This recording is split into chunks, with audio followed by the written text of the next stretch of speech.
フォーミュラドリフトジャパン。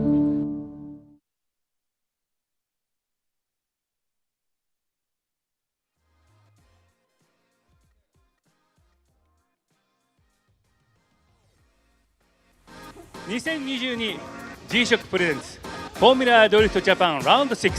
そう、今シーズンの最終戦、ここ富士スピードウェイよりお届けしてまいります。今日は決勝日です。とってもね、いいお天気に恵まれています。そんな中、ご来場の皆さんおはようございます。ようこそフォーミュラドリフトジャパンへ楽しんでいってくださいね。Good morning はい、そんな中ですけどもね、なんと今回初めての試みをこれからしていこうと思います。なんとライブ配信でのギャルオンステージをお届けします。拍手はい、すみません、まず前座です。誰が前座じゃ私たち前座じゃないんですよ。はい、さあということで、でもね、自己紹介をお願いしましょう。モーターゲームズの応援しているね、彼女たちです。はい、今節最終戦となりましたけれども、ここまで、モーターゲームズガールズとして活動してきました朝日美晴と申します。はい、おはようございます。大きな拍手を。いや、大変名残惜しいですね。ということで、乗り物が大好きな姫野みなみです。はい、おはようございます。おはようございます。みおりすって呼んでください。青石みおりです。はい、おはようございます。Good morning guys、宝生まりなです。今日もピットリポートやらせていただきますので、皆さん最後まで一緒に応援していただけると嬉しいです。よろしくお願いします。はい、おはようございます。みやりちゃん、まりなちゃん、みなみちゃん、そして、まりなちゃん、みおりちゃんということですね。はい。みはるちゃん、みおりちゃん、みなみちゃんにまりなちゃん、はい、4名です。なかなか覚えられないんですけど、まあそんなことはどうでもいいです。さあ、朝ね、早くからもう彼女たちが来てくれているんですよね。早速呼び込んでみましょうか。まずはですね、そうチーム福島の彼女たちから呼んでみましょう。どうぞ大きな拍手でお迎えください。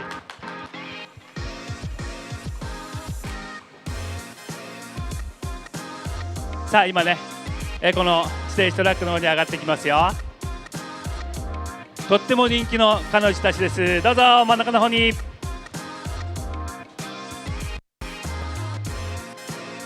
新しタイヤドリフトチーム福島から佐々木萌香ちゃんに原あゆみちゃん、そしてリンドンタイヤチームオレンジからは朝倉さあやちゃんです。おはようございます。さあそれでは自己紹介お願いします。皆さんおはようございます。リンロンレースクイーンの朝倉さあやです。私が応援するのはリンロンタイヤドリフトチームオレンジです。カーナンバー27小橋正則選手とカーナンバー57カンタ選手の2人です。新製品フラッシュヒーローを使用し戦います。チームオレンジとして初のフォーミュラドリフトジャパンフル参戦です。ちょっとこの朝の起きたての声がいいんだろうね、またねこれさあ続いて、皆さんこんにちは。チーム福島レースクイーンの佐々木萌香です。はい、原由美です私たちが応援するのはカーナンバー311アトラスタイヤドリフトチーム福島です。チームドライバーは末永直人選手です。リンロンタイヤの新製品フラッシュヒーローを使用し戦います。モータースポーツを通して福島県を盛り上げていきます。そうなんですよね、このモータースポーツをね通してこの福島県復興まだまだだよというところをね応援していくぜなんていうそんなチーム福島のみんななんですけども、さあ今それぞれドライバーの名前が出ましたが、いつもその3人がねドライバー応援しているそんなねドライバー、どんなドライバーでどんなチームなんだかもう一回ねご紹介いただけますか。チーム福島のドライバーの末永直人選手はいつもお地蔵さんみたいにニコニコしてて可愛い選手です末永さん聞いてますかスタートラインで私たち3人はいつも選手を応援しているんですけれど、末永選手はいつも私たちの応援に手を振ったりとかしないでいつも真剣で一生懸命なドライバーさんです。はい、ありがとうございます。聞いてるといいですねリンロンタイヤのカンタ選手と末永選手は間違えた小橋選手は兄弟みたいな関係性で、小橋選手が兄ちゃんって感じでカンタ選手が可愛い弟みたいな感じでいつも和気あいあいわちゃわちゃしてます。わちゃわちゃはい、大丈夫とっても仲のいいチームです。チームオレンジとチーム福島姉妹チームでいつも戦ってます。皆さん応援よろしくお願いします。はい、ありがとうございます、ね、チームのことドライバーのことをね話してくれました。ありがとうございます。さあそんな中ですが、いつもはですね目の前にいるファンの方々に向けてねアピールタイムを行うんですが、今日はどれかな、真ん中だね。はい、あそこがライブ配信のカメラなのであそこに向けてですね、それではフォトセッションタイムならぬアピールタイムどうぞライブ配信へ向けてお願いします。さあということでね、チーム福島カンタ選手、そして末永直人選手、小橋正則選手ももちろんこのトップ30にこの後行われますトーナメントに決勝ラウンド、この後控えているわけですけども、とっても和気あいあいとっていうそんなチーム、話を伺いましたね。はい、とっても最近人気なこのチーム福島の3人、いやチーム福島って言っちゃいけないらしいんですよ。これアトラスタイヤドリフトチーム福島とリンロンタイヤチームオレンジが2つに分かれてるんですけどもね、姉妹チームということで、さあよろしいですか、よろしいですか。じゃあカウントダウンいきますよ。5、4、3、2、1終了ということで、アトラスタイヤドリフトチーム福島から佐々木萌香ちゃん、原あゆみちゃん、そしてリンロンタイヤチームオレンジから朝倉さあやちゃんでした。ありがとうございました。皆さん大きな拍手をお願いします。最終戦優勝します。お、優勝するぞ。朝早くからありがとうございましたね。はい、さてさて続いては、さっそうと入ってまいりましたスレンダーなかっこいい彼女ですね。ケノールパフォーマンスオイルギャルからですね、アーネラちゃんです。おはようございます。はい、それではですね PR をお願いします。はい、ケノールガールの辻川アーネラです。330号車の笹山選手、80号車の小松選手、24号車の間違えました80号車の小松選手、24号車の今前田選手を応援しています。ケノールオイルは 100% フランス産です。左手の方にブースもあるのでぜひ遊びに来てください。最終戦も応援よろしくお願いします。はい、ありがとうございます。笹山選手ね、それから今前田選手ね、トーナメント残ってますね。頑張ってほしいところです。さあそれではですねケノールパフォーマンスオイルギャルアネラちゃんのパフォーマンスタイムいきましょうか。大丈夫？はい、それでマイク預かった方がいいね。はい、お願いします。それではいきますよ。パフォーマンスタイムどうぞ。ね、最終戦は笹山選手も、そして今前田選手もしっかりとですねトーナメントに残って、さあどこまで駆け上がっていくのかという、ちょっと小松選手残念だったんですけどもね。はい、ブースの方もこのベンダーブースエリアでですね展開をしていますので、ぜひ皆さん足を運んでいただきたいと思います。さあアネラちゃんちょっと一人になっちゃったのね、残念だけどもね。はい、よろしいですか、よろしいですか。5、4、3、2、1終了。はい、ありがとうございました。ケノールオイルギャルのアネラちゃんでした。朝早くありがとう。さあ続いてもう一組ねいますよ。読んでみましょうね。広島トヨタチームドゥルーピーから広瀬咲ちゃん、そしてさくらしずかちゃんです。おはようございます。どうぞちょっと前の方に行こうか。はい、お願いします。はい、それではアピールタイムね、まずはどうぞお話しください。スタート。はい、広島トヨタチームドルーピーを応援する広瀬咲です。よろしくお願いします。はい、同じくチームドルーピーを応援するさくらしずかです。よろしくお願いします。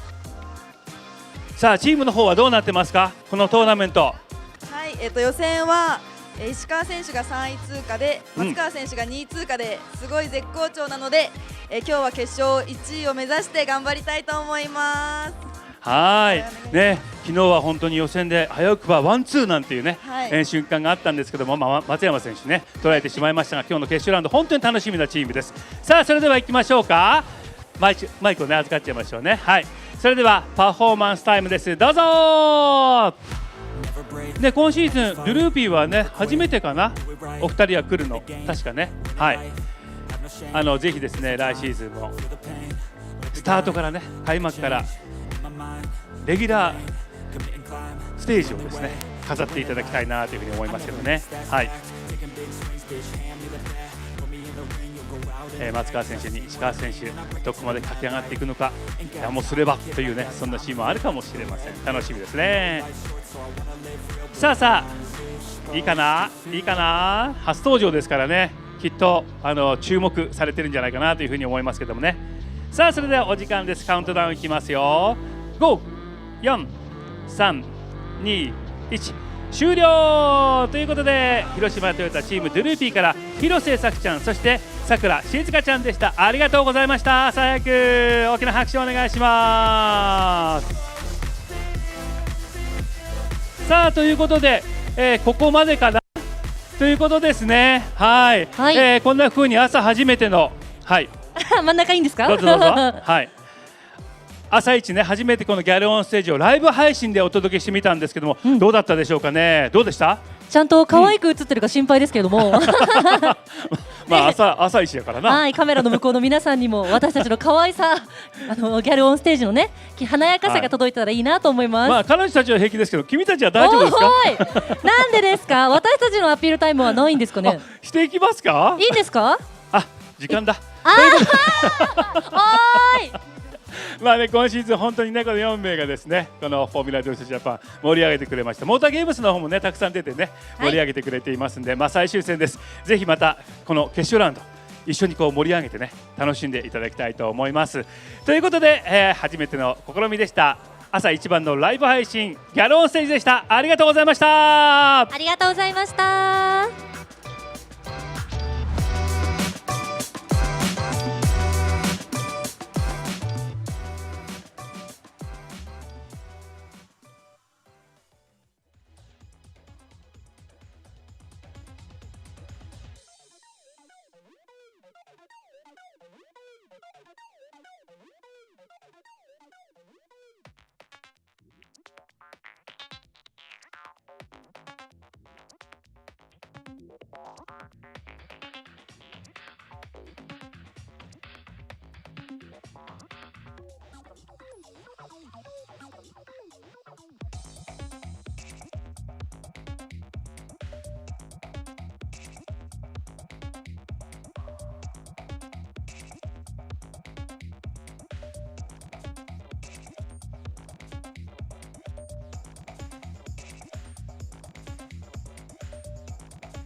フォーミュラードリフトジャパン。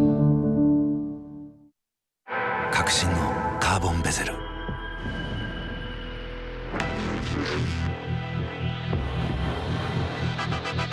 Bluetooth 搭載 G-SHOCK、 カシオ。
横浜。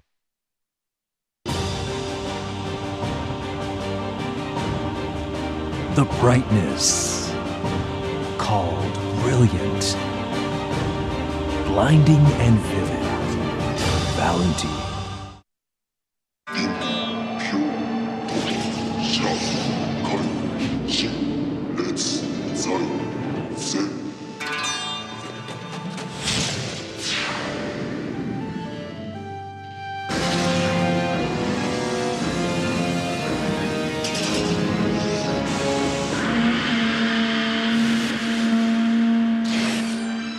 Ultimate lubricant, Mortis.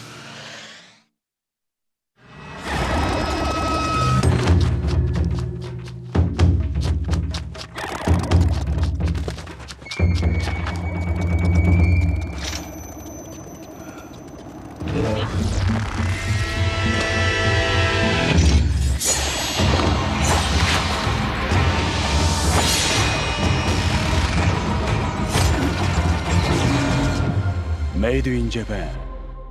Breed.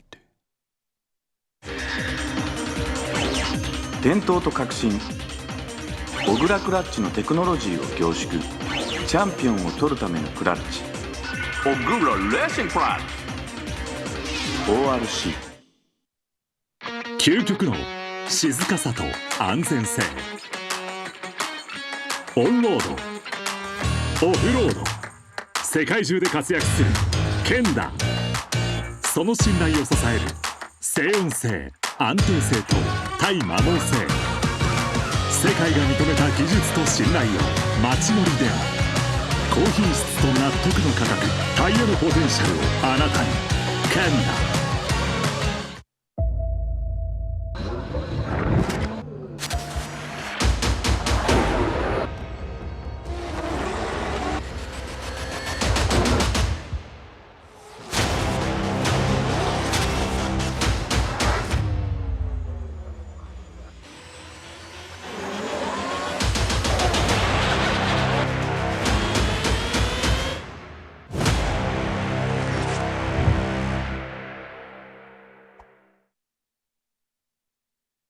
What's up guys, it's Frederick Alspo and I use RSR suspension on all my drift cars.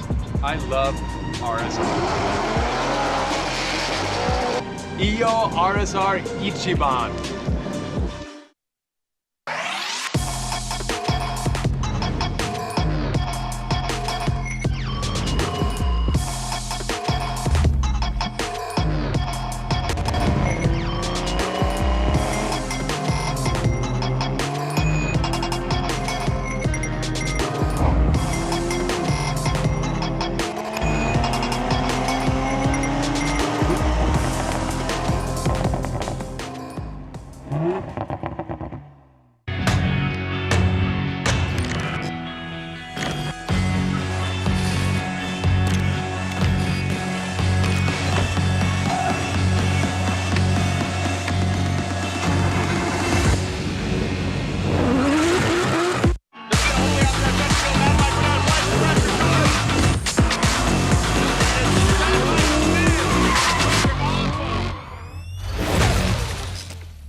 Welcome, ladies and gentlemen. This is it here, top 32. We went through a long process of qualifying, but here we are for the G-Shock Presents Formula Drift Japan 2022 final round, round 6 here at Fuji International Speedway in the Shizuoka Prefecture.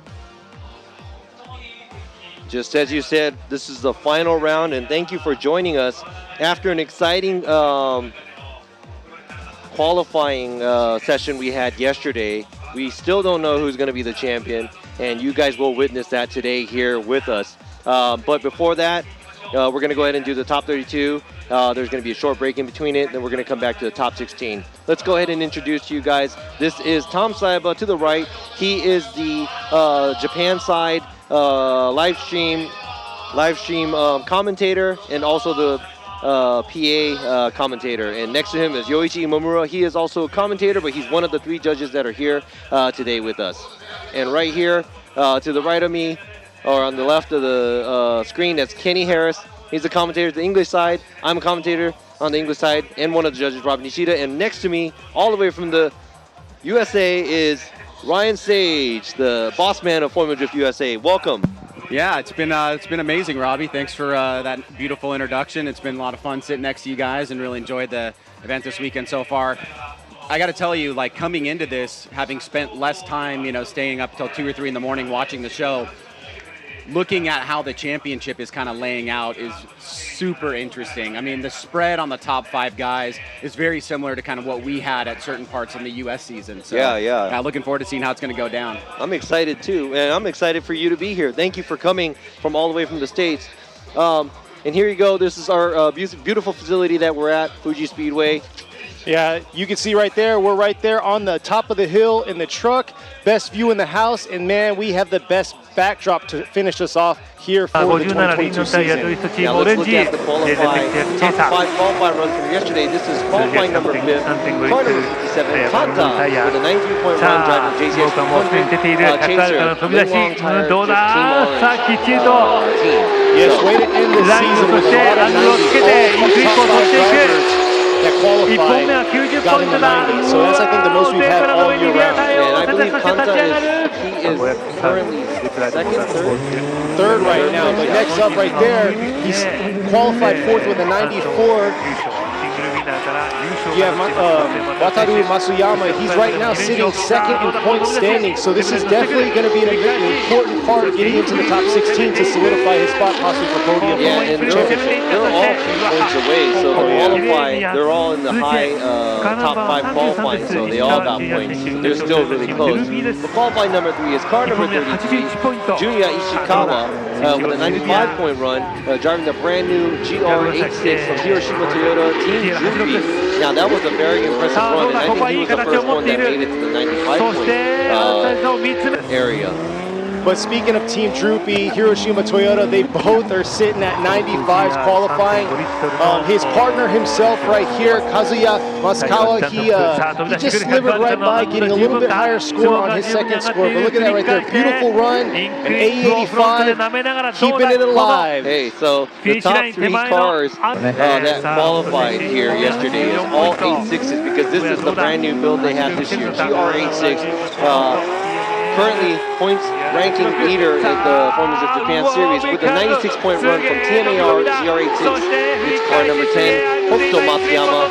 And as I was saying, he did qualify first here. Is he going to be able to take the win here too and win the championship? Exactly. One thing, if you didn't see qualify yesterday, he waited 4.5 hours to give us that run. Exactly. That was the last run of the day, and we saw it. 96 points was an amazing run. And let's check out the course. This is the uphill grade coming up to the 321. Yeah, and it was brought up to me too, the explanation of the track right here. You have to see that there is slight elevation change, and also it's almost like a bank. So it's harder for the cars to kick out to the outside zone 1. And right here, this is a drone footage. You do the transition, outside zone 2 is on the right side, then the in clip, and the outside zone 3 right here, wide on the right, and right after that is the finish line. So all the drivers have to make sure that they are drifting in drift, going through the finish line and not straightening up. Make sure that more than making sure that all 4 tires are on track. They cannot go off more than 3. That'll be an incomplete, even for the tandems.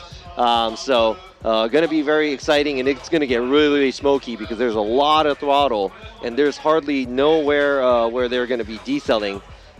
It's going to be very smoky. Yeah, and just checking out the track, you guys didn't get to, you guys saw some of the practice sessions, those viewers that chimed in real early on this morning, but you could see the struggle we had with the smoke clearing, but I feel like a little bit of a breeze is coming through.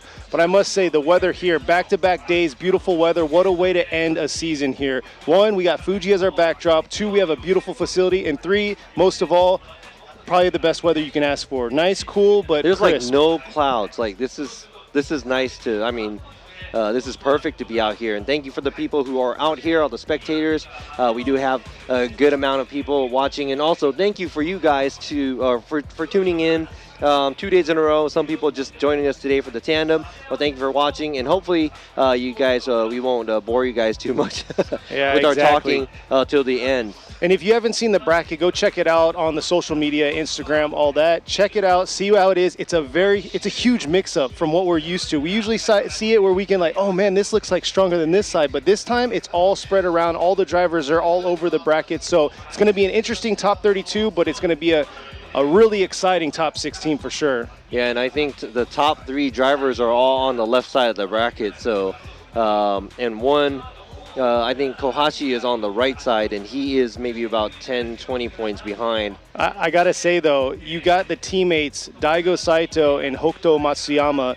They're going to be battling it out if they make it past their first battle in 32. So in 16, they possibly could be battling it out. Both TMAR teammates, but Matsuyama at the same time is sitting top in points, and Daigo is at 5th, and he's only like 45, 50 points away from him. So, you all know Daigo. He's not going to let up. He gives a show, and he's out here to, show his skills and what he has to make it to the top spot. Yeah, then is Matsuyama, as a young driver here, going to be able to prove his point where maybe it is time to pass the torch for all the older drivers. The younger drivers are upcoming, so really excited to see what the outcome is going to be here today. Exactly, and there you go, a nice view of Fuji that's right behind us here.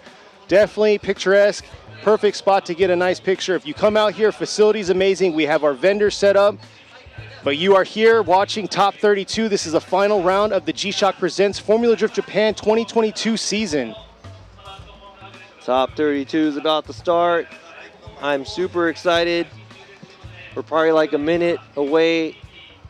There you go. Tires getting warmed up here. That is the top qualifier, Hokuto Matsuyama, driving TMAR GR86. And he is going against another young driver. And his father is also in the series. This is Ryutaro Oe. He moved up from FDJ2 last year. Definitely proved his point. They gave him a better platform, well built for him to compete here in the pro level. So we'll see how he does. He was a little wild on his entries. We're going to see how he's going to adjust himself in the chase position going against Matsuyama.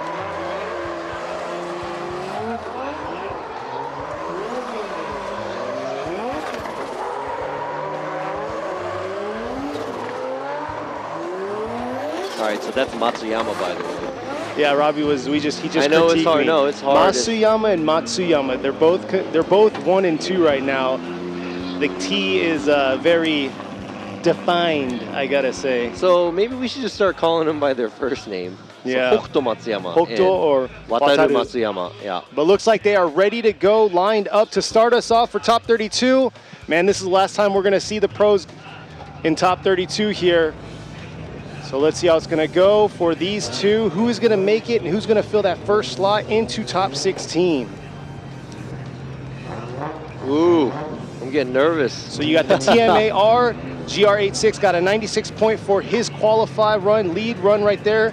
And he's going against 212 Ryutaro Oe in the Awa Tire Japan Environmental Development Racing Team. Looks like here they are coming through the chicane. And like we were saying, you can see that elevation change right there. Hopefully the sun is not going to play an effect, but he's always got to get a lot closer because he's going to get blinded by Matsuyama. Matsuyama doing a good job there. Could have filled that outer zone too, but look at that. Oe just getting lost, not able to get there. And looks like he's real deep in that outer zone 3, lost in the smoke. Yeah, so there was a gap, a sizable gap in between the two, but Oe was probably trying everything he can to keep up with Matsuyama because his car is faster than a bullet.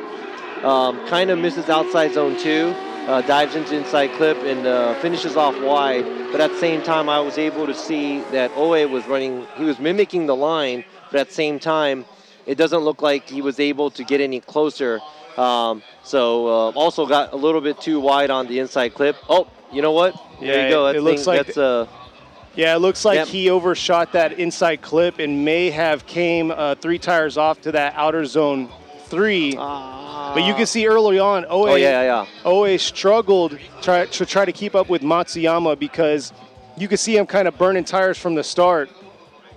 So we're going to have to see how Matsuyama's going to adjust himself in the chase position going against Oe because Oe struggled to keep that high intensity through that outer zone 1. Now that could be a possible incomplete for the chase car, where the replay, there you go, we have the replay again right there, and then this is too smoky to see from this angle, but it looks like Oe did run a pretty wide line before he went into the outside zone 3, and that was, we know for sure it was 2 tires off. Now, is that a 3 or not? We'll see here next. Like I said, flipping the script, getting it started, just so y'all know. So they're doing a U-turn after the finish. This is a 2.8 mile track. If we had to watch them drive all the way back around the flip, we'd probably be here for at least a 4.5 hour like qualifying. Yes, it's a very, very long track here, international track, Fuji Speedway. Beautiful facility, and these 2 drivers are going to battle out their second run of the first battle. And like I said, here goes Oe right there, breaking loose real early in that 3-2-1, coming around. Matsuyama giving him some space, but here he is diving in on him. Oh, taking a huge shallow line, just able to adjust himself to stay in it, but man, totally missing outer zone 2 for Matsuyama, which is definitely going to affect him for these judges. For such a good lead run by Matsuyama, he definitely made a major mistake here, leaving outer zone 1 and transitioning real quick, you can see right there, and unable to carry his car all the way out to that outer zone 2, but able to stay right there in the pocket against Oe. All right, so Matsuyama taking a very bad line behind Oe. Very small, not making it out to the zones. Shallowed up a lot on the line just to close the proximity. I think he didn't anticipate by the entry how much room he could give him. He was probably got caught surprised because Oe, he couldn't catch up to Oe as quickly maybe as he thought. So let's go ahead and go back because what I was talking to you guys about earlier about that outside zone 3, we're going to go back to the replay to double check to make sure that we know what really happened behind all the smoke. So we'll see. Here you go. We got a drone spot here coming around. Here's Oe. He's in the chase this time. So we're checking out the first one with Matsuyama in the lead position. That's 3. And they were looking right there, and you could hear Robbie right there. They're officially saying that that's 3. They're making the call. But yeah, it's definitely going to be a tough day for these drivers because this is a high-speed course, blowing a lot of smoke, and you know, being in that position in the wrong spot at the wrong time, you're going to find yourself blind. At the same time, you have the sun beaming down and they're coming uphill to outer zone 1. So talking to one of the drivers yesterday after qualify, they said that was one of the big things. There you go, Yoichi Mimura going with Matsuyama, Sage going with Matsuyama, and Nishida. There you go, Hokuto Matsuyama is going to fill the first slot into the top 16. So Matsuyama leading the championship. He is moving on to the top 16. Now everybody under him who is in the championship race has to make it into top 16 now, or they are out of the race. What a way to start us off, making it tough for these judges right there. And now he definitely has to pick it up. But look right here, ready to go at the line, number 87, Daigo Saito, going against number 24, Takatoshi Imamaida. All right, so Imamaida, as a wild driver, he has impressed us many times previously. I don't think he's ever been on the podium yet, but he's been an impressive driver versus the ex-Formula Drift USA champion, Daigo Saito. Everybody knows who he is. No explanation needed. Let's see what their battle's going to look like. I feel like it's going to be a very intense battle between these two on the way they've been driving. Here they are coming around. Imamaida's got to close that proximity gap from outer zone 1 to outer zone 2. Looks like they both took the same line. Imamaida's doing a nice representation of what Daigo Saito's doing in the lead position, but looks like Daigo took a lot of angle out coming into that outer zone 3. So we'll see here as they turn and change. Let's check out this replay here. Yeah, so watching him at qualify yesterday too, he was not, he didn't look like he was 100%. And I talked to him yesterday a little, and he said something about the car's fixed, so he's good to go. But right now, as of what I've seen, he looks like he barely makes it through the finish line, but yeah, it doesn't look like the car is 100%. Yeah, and for Imamaida, you can see right here, look at that. Yeah, he does a good job mimicking him very well. So this, all Imamaida has to do is run a clean line in front of... And then I love the way he was able to fill all of outer zone 3 there. And like Robbie said, something along the lines of transitioning from the inside clip to outer zone 3, he had a little bit of a hiccup there. So it's definitely going to be huge for Imamaida to throw down a solid lead run.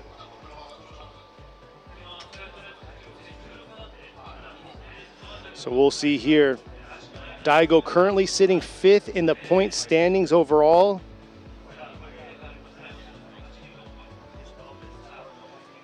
And we'll see what he's telling the start guys there.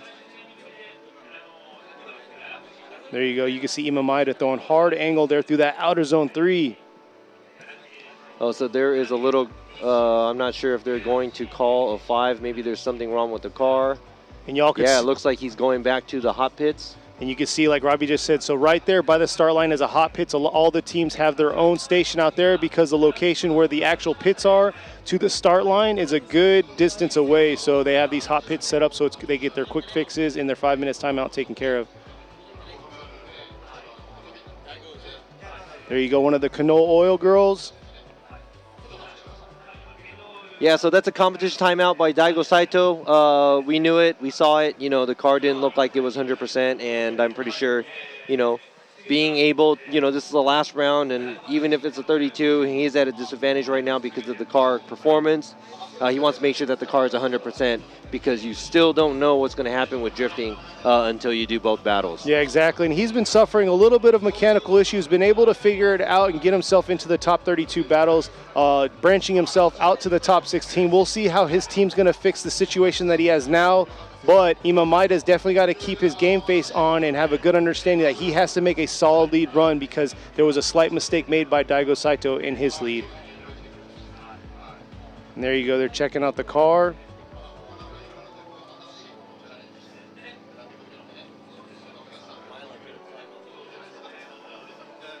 But we'll see what the call they're going to make. And there you go, Matsuyama's car right behind him.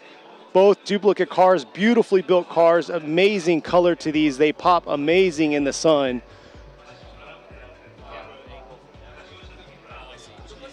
Oh, blank screen there. There you go, there's the start line. So right now, our visibility to the start line of where the judges are, we cannot see it. We see straight line down the pipeline for outer zones 1, 2, and then we're right in front of the inside clip. And you can see the gradual incline we were talking about. It's probably just a few percent, but that few percent that them climbing up and the high intensity and high speed that they're bringing to outer zone 1 is making it's a hard adjustment, because that huge turn coming around into that 3-2-1 into outer zone 1, it's a long turn. So a lot of them are already in drift before the 3 cone. Yeah, but right now it looked like Daigo Saito was struggling to get his car sideways from the get-go, because, you know, whatever issues he is having. And right now we are waiting for currently Daigo Saito called a competition timeout. They do have the hot pits, because the pits, the original track pits, are very, very far and right by the start line. There you go. It looks like he is back. His car is in motion. They are warming their tires up. So hopefully he was able to get whatever problems that was occurring to his car out of the way to show us a incredible chase. And also for Imamaida, now he has nothing to worry about. All he has to do is do a great lead run, because looking at the performance that we saw with the first run, I'm not sure if that was if I could say that was a good lead run. That was kind of a poor one because of the performance of the car. Exactly. We'll see how Imamaida is going to do, because definitely yesterday he struggled a little bit transitioning from the outer zone 1 to outer zone 2, dipping a few tires on his qualify run. But like I said before, very aggressive driver, just like Daigo Saito. So we'll see if Daigo's going to be able to adjust himself and mimic what Imamaida is going to throw down.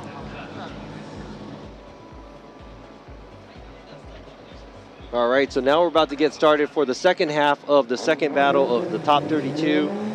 Now it's Imamaida leading and Daigo Saito giving chase. Here they are coming through the chicane,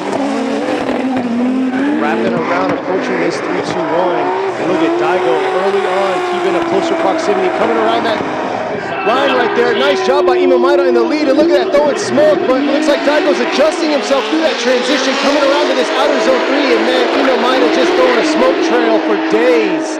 And Daigo just holding on, able to catch him on proximity into the finish. But yeah, it looks like he had a hard struggle with the transition from outer zones 1 and 2 in that chase position. Yeah, and watching this from the back right here too, very shallow. Then he kicks up angle, and there's a smoke right there. It looked like he went a little too wide. Then he took a smaller line than Imamaida, trying to catch up at the outside zone 2 and trying to put his car back to position by the outside zone 3. Now let's go ahead and look at this drone view. Daigo Saito, he looks like he was 2 tires off almost at the outside zone 1.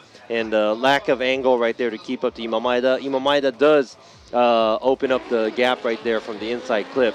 But at the same time, you know, the chase car is supposed to mimic the lead car. And I would have to say Imamaida, that's not the best run of him today. But that might be good enough to take the win. Yeah, you can see how Daigo shortened his line, adjusted his angle and line right there to try to close that proximity gap that he was getting with Imamaida. And that might have cost him right there, but we'll see what the official call is going to be by the judges. Yoichi Imamura going with Imamaida. Ryan Sage going with Imamaida. So looks like Takatoshi Imamaida is going to fill that slot and is going to be battling out in the top 16 against Matsuyama. So Daigo Saito, the ex-Formula Drift USA champ, he gets knocked out. Maybe that was mechanical issues. I don't know, but hopefully we can see him back next year in the series going for the championship.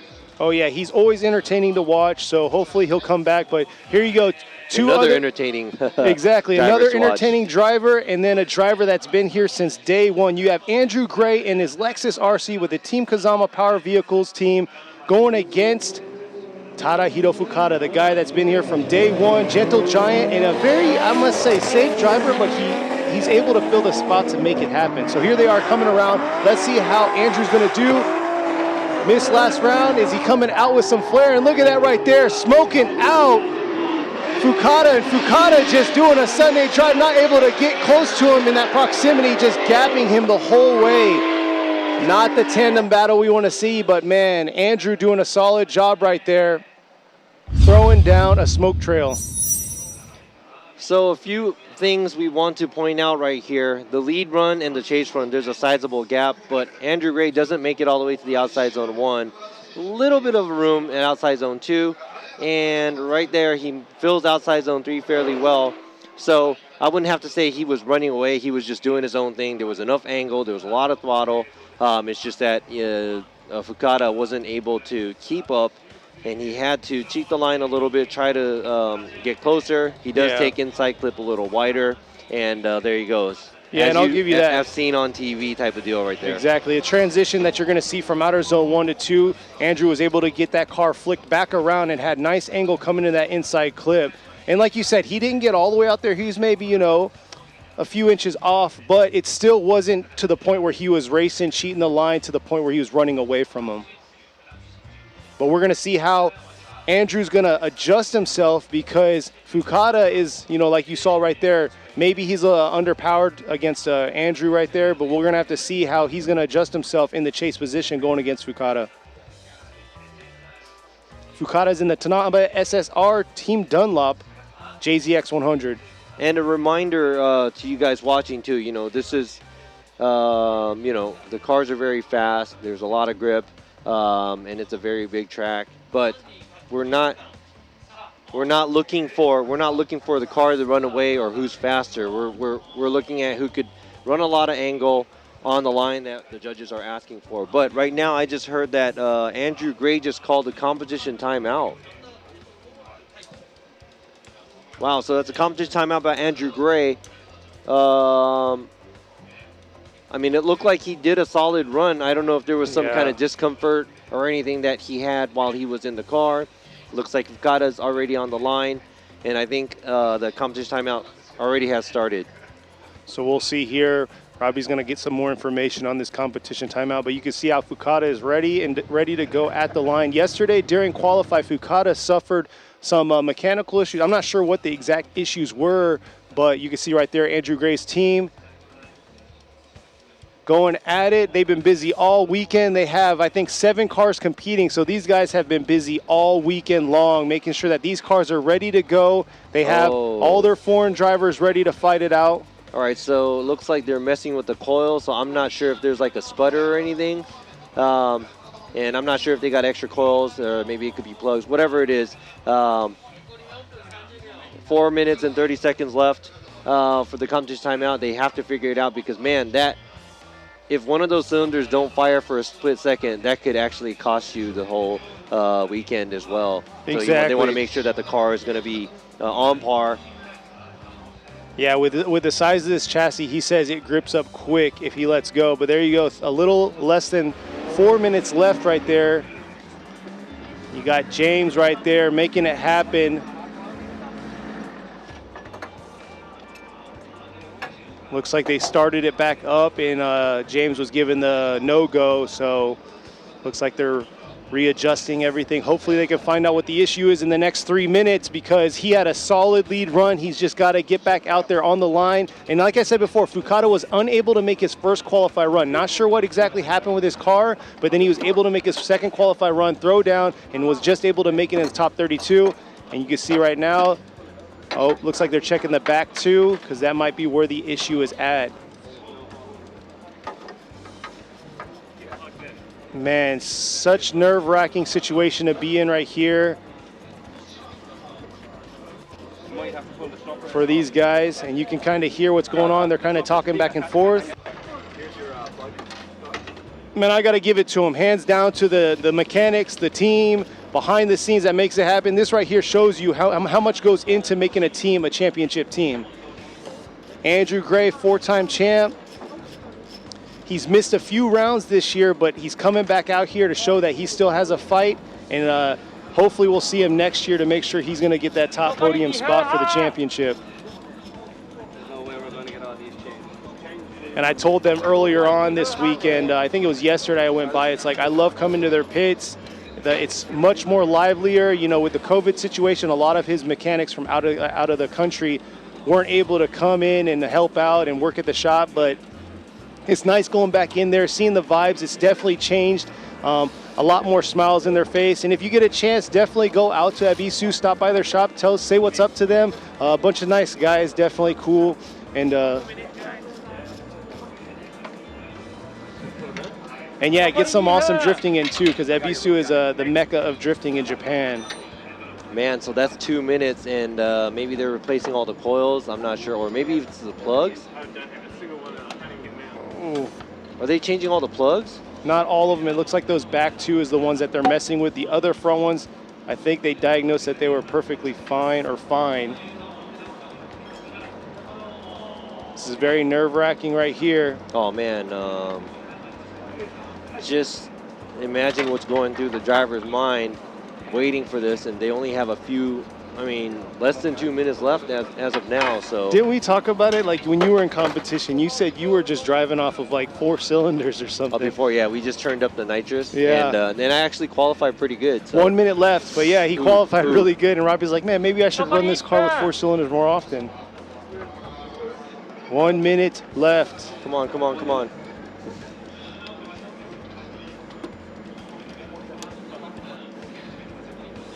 I'm sorry, we're quiet because we're watching just like you spectators out there watching. But hey, I must say thank you all for joining us. It's going to be a long day because we have top 32 right now, and then later on we're going to be rolling into top 16 after a quick lunch break. If you're in the area, come check out the vendor booths. They're all set up at the top region, right next to the cafeteria. Go get some food in that cafeteria. It's an amazing view to the track, just like this amazing view you can see for the Team Kazama with power vehicles set up down there in their hot pit. Oh, looks like they got it closed. They're like, we're not going to bolt it up. I'm ready to see this battle. Good job. Now, they just have to probably hope. I mean, I think the coils aren't bolted down. So as long as that doesn't lift, but I think they're going to take the risk. I'm not going to lie. I did my spark plugs the other day, and all mine weren't bolted down. And it still ran. And it still ran. I took it drifting plenty of times. So that wasn't my fault either. It was like that before. Yeah. So we'll see here. Looks like he is going to the line, or not going to the line, getting his tires warmed up. So hopefully we'll see him at the line here shortly, and then we'll kick it right back off. This is our third battle on the left side of the bracket. Dude, third battle of the day. This is top 32. And it's already getting dramatic. Here's James right there, all the way from Ireland. He has been working at Power Vehicles for quite a long time now, right? Exactly, he has. And like I said, go say what's up to him, man. Cool lads. Cool lads, yeah. Nah, I like joking with them. You know, like Robbie always tells you, there's only a handful of people that speak English out here, and for the longest time, those were the guys I can communicate with. So it's definitely, I've built a relationship with them, and they're amazing people. Look at this. Let's see some amazing runs go on right now. While Fukada is in the lead, and Andrew Gray is going to be in the chase. Hopefully, Andrew's car is going to adjust himself with what happened, and it's functioning 100%. And Fukada doing his thing right here. Nice job with Fukada. Full his own. Looks like Andy. Oh, nice. Oh, tap right there. Not sure if Fukada slowed down through that inside clip right there, coming into outer zone 3. Well, let's see this replay here. Yeah, so at the first impression I got, it looked like Fukada slowed down as a lead car.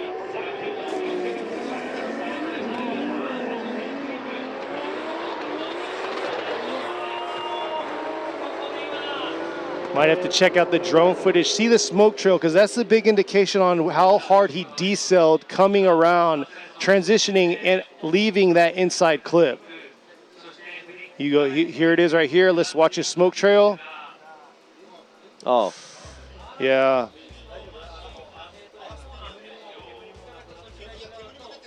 We'll see here. That's going to be a tough call for these judges.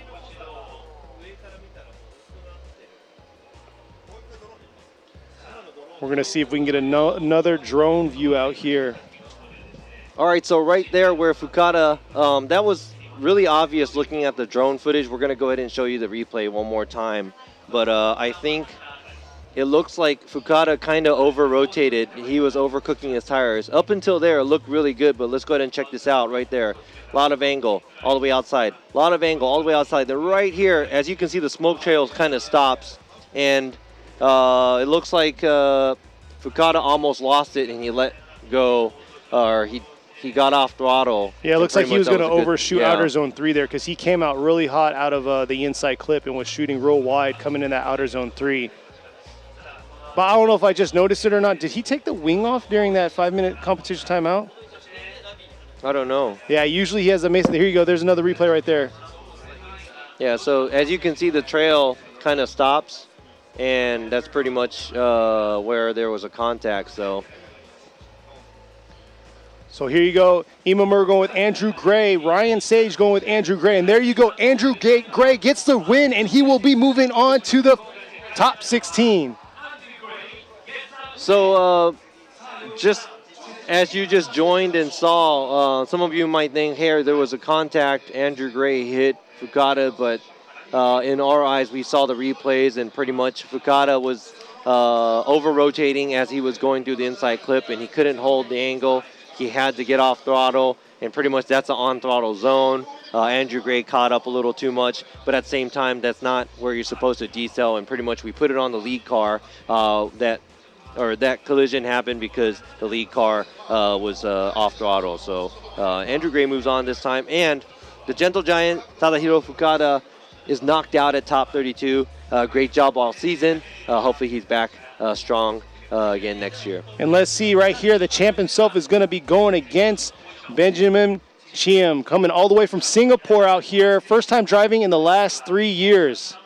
Yeah, and made it into the top 32, so that's really good stuff. Now, Yamashita, the defending champion from last year and the year before, leading. So we'll see how he's going to do. Hasn't been doing too good overall in the points here. Look at that smoke trail, but look at that. Benjamin coming around, keeping that close proximity to him. Not getting lost right there. Coming around the outer zone 3 in a solid finish. Man, the smoke trail. He was like right in that pocket where he couldn't lose himself. Wow, an impressive chase and a lead. Yamashita not filling outside zone 1 as much as he should be, but at the same time, Benjamin right there on his door when they were entering outside zone 2. A little lost in the smoke, but he keeps the car where it's supposed to be at. A little bit of a gap created as well. Let's go ahead and check this out from the drone view. All the way through, not even a car length away, half a car length away, mimicking every move Yamashita has. I think that was a great job by Benjamin in the chase position. Doesn't run the outside line at the outside zone 3, but at the same time, Yamashita not filling outside zone 1 and 2 as much as he was supposed to.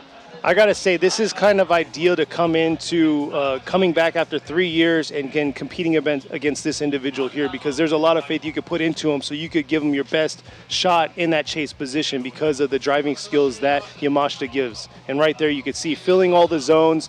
Benjamin was able to rely on him and follow him into the finish there. Solid finish, but we're going to see how he's going to do here this time in the lead position while Yamashita is going to be in the chase.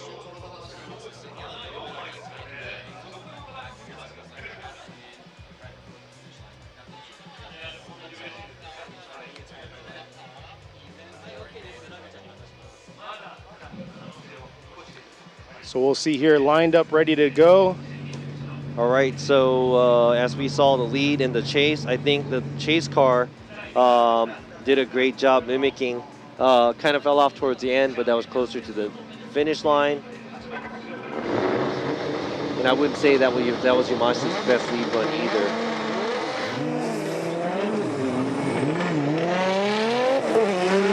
So now it's all up to what kind of lead Benjamin's going to give and what Yamashita's going to do in his chase position. And Benjamin's has had a phenomenal weekend here. He is not able to quite get all the way out to the outer zone 1, but there he is filling outer zone 2. Yamashita right on him though. It looks like Yamashita adjusted himself, wasn't quite able to get to that inside clip. Ooh, we're gonna have to take a look at that one again. So now that was an obvious fallout by the chase car Yamashita. Benjamin, very similar lead run by to Yamashita. And now Yamashita giving no room, proximity right here. Yamashita falls offline, could not mimic Benjamin's lead run. Now let's go ahead and check this out from here. Similar lead runs. And it looks like Yamashita dove in a little too hard. Going in from outside zone 1. Then looks like he washed out a little. Another thing you could see is Yamashita's chase when he was behind Benjamin for the outside zone 1. He was a lot smaller line chasing him as well, and I think he was trying to get close in proximity, and maybe that catching that speed kind of made him overshoot at the outside zone 2, which created kind of a mess at the end. And he tried to get right back online, but he did get washed out a little bit after the outside zone 2 because his line was a little bit smaller from the outside zone 1. So we'll see here what the results will be for him. Imamura going with Benjamin. Ryan Sage going with Benjamin. There you go. Benjamin Chiam gets the win, coming all the way from Singapore after 3 seasons of not being able to make it out. He beats last year and the year before, the 2-year in a row FD Japan champion right here at the top 32. That's a major upset by Benjamin. Yamashita getting knocked out so early in the series or in the round. But I got to say, it's going to be interesting because he's going to be going against his teammate Andrew Gray. So we'll see how that goes for them two. But hey, tough luck for Yamashita in a great season. He's still within the top 10, 2 years in a row champion. Interested to see what he's going to do next year. And Benjamin moving on to the top 16 and going to go against Andrew Gray. Next up, you can see right there at the line, Wataru Masuyama going against Tomoki Tanaka. Masuyama currently sitting second in overall points. So he's definitely got to make it through because right now Matsuyama is already into the top 16. Yeah, so Matsuyama, in order to win the championship, he cannot lose. He can't. That's a lot of pressure. And right here, Tanaka, the wild driver, he just wants to beat everybody that he goes against. Exactly. He has nothing to lose at this point. This is the last round of the 2022 season. Here they are ripping around. It looks like right now, Tanaka's getting gapped coming around outer zone 2, and this is not the track you want to get gapped because you will get lost in the sauce here coming around outer zone 3, and it looks like Tanaka is not able to catch back up and close that proximity to Masuyama. Yeah, so I'd have to say that was probably a over 90-point run as a lead run, and I think Masuyama is very comfortable in this GR Yaris that he has started piloting after the Ebisu round. Makes it all the way to the outside zone 1, makes it all the way out to the outside zone 2, and pretty much finishes off the track, full throttle all the way through. Very nice run. Watching Tanaka, he falls back at the initiation right here, as you can see. A sizable gap in between these two cars. Not much proximity in between these two cars. Tanaka trying to cheat the line to build the proximity, but still cannot make it. And as you can see, the inside clip Masuyama does miss, but now we're going to have to put everything on how Tanaka's going to lead and Matsuyama's going to give chase. Yeah, Matsuyama coming out with the Good Ride Motorsports livery this round. It was last round he debuted the new livery, but definitely a beast of a car. And like Robbie was saying, his transition from his 350Z into this, he wasn't too happy about. But now you can see it's definitely been a phenomenal. Yeah, I don't like change. my car. I don't like my car, but I drove I could drive very amazing. I won 2 rounds. And like, I gotta say that, yeah, Matsuyama last round, he actually podiumed, took Okayama, victory there. So, and he's only 1 point away from Matsuyama. So like Robbie said, he has to take it all the way and win. Because right now, Matsuyama has the head up because he got #1 in qualify yesterday. Yep, this is a lot of pressure for Matsuyama, and now Tanaka has nothing to lose. This might be his last round in the series, depending on how he does. So both the drivers have pressures. Now let's see how they're going to perform under the pressure. Exactly. Here they are coming around, and early on, Matsuyama's right there, trying to close that proximity into that outer zone 1, staying inside that pocket, not getting lost. But this transition right here is vital. Coming back around, and he is right in that smoke trail, just able to see and make it out to that outer zone 3. Man, and the visibility, he couldn't even see anything. He was driving blind through there. Now we're going to have to see what happens from the replay and the drone, because we could not pick up some of the stuff. Right there, Tanaka, impressive angle at the outside zone 1. Doesn't make it all the way to the outside zone 2. Then right there, it looks like Matsuyama is still in drift, but he is lost in the smoke. Now we're going to see this from the drones. Here you go. This is going to be interesting to see what's going to happen right here. And Matsuyama,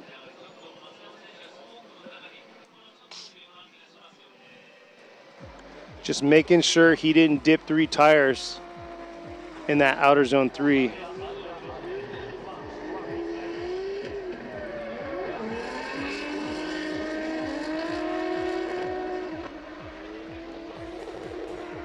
Analyzing it, understanding it. There's the Motor Game girls spectating off to the side right there.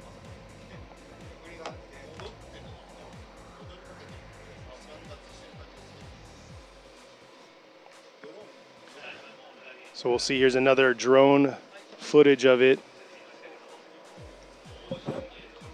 Outer zone 1 and outer zone 2 looks good, but this is where Masuyama gets lost right there. And right there, it looks like that front right tire was very close on that rumble strip, and it's really hard. The visibility is hard to see. And like I said early on, it was going to be hard. The smoke, the intensity that they bring out here, the speed, it's definitely one of those tracks that it's just nonstop smoke everywhere. There you go. You can see the spectators that came out. Thank you for the spectators out there, and thank you all out there for viewing, checking us out. Those of you coming back from yesterday's long qualify session, thank you all for sticking with us then and now coming back to check us out. This is the last round of 2022 season. It's been an amazing round, seeing some of the foreigners come back into country competing. It's been phenomenal. I'm excited to see what next year has to bring, though, because now that the borders have been opened, you could come out, check out these events, and at the same time we could get more international drivers coming in competing. And here's another replay for these judges, because they got to make this right call. This is a tough call for these judges because the visibility is very limited coming around here, right here, into this outer zone 3.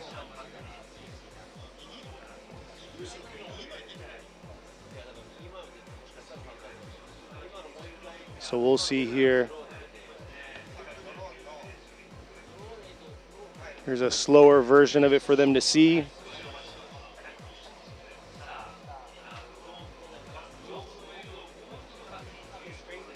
We'll have to see. Like we said, Masuyama has to make it through to be competitive for the overall 2022 championship. Right now, he's sitting 1 point behind Matsuyama. So we'll see how it's going to go. While we're waiting for these judges, for those of you out there spectating, where y'all checking us out from? Yesterday, we were pretty much globally pretty much complete on where everybody was checking us out. We do have some foreign guests out here today checking us out, so it's pretty awesome seeing the different faces and the crowd coming out to come to show the support to these drivers.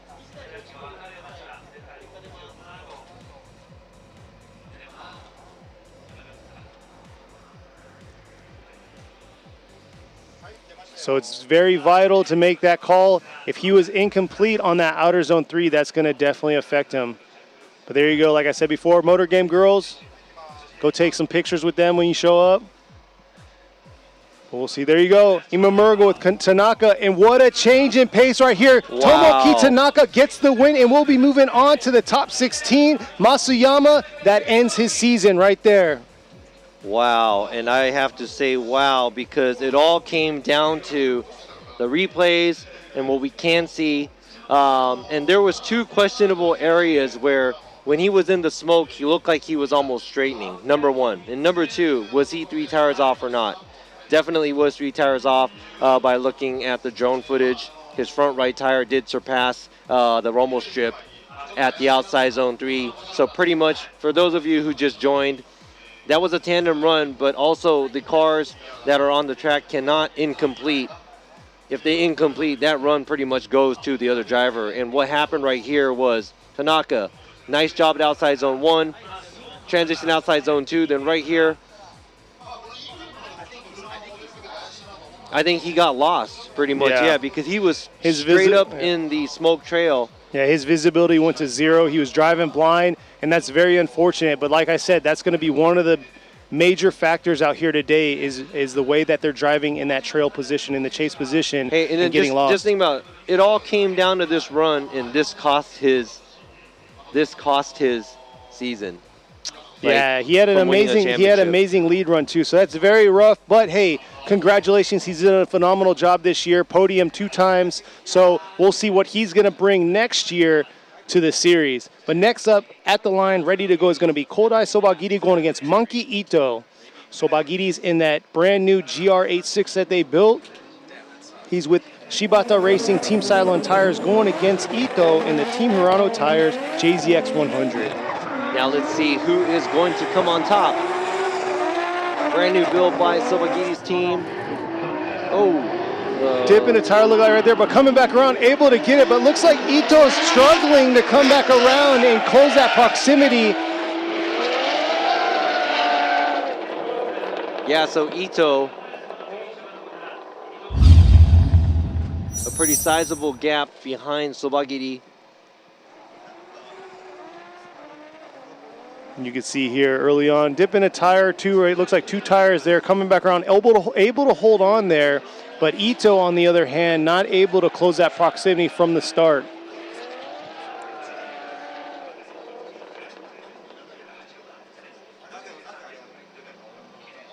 Yeah, the 2 tires there, but able to come back around. Could have been a little tighter on that inside clip by Sobagiri, but we'll see here how Ito is going to do this time around. He's going to be in the lead while Sobagiri is going to be in the chase position. Yeah, I think that was almost 2 tires off by the lead car, but now it's all going to come down to when they switch places where Sobagiri is going to give chase, Ito is going to lead. Yeah, I gotta say, it's nice having this light breeze that we do, because early on during practice this morning at 8 o'clock, the visibility, I was dreading the fact that we might have delays due to the visibility, but it's definitely cleared up. Nice finish right there by Sobagiri, but Ito, on the other hand, he's got to pick it up here on his lead and see what happens. And like we always say, anything can happen at the end of the day.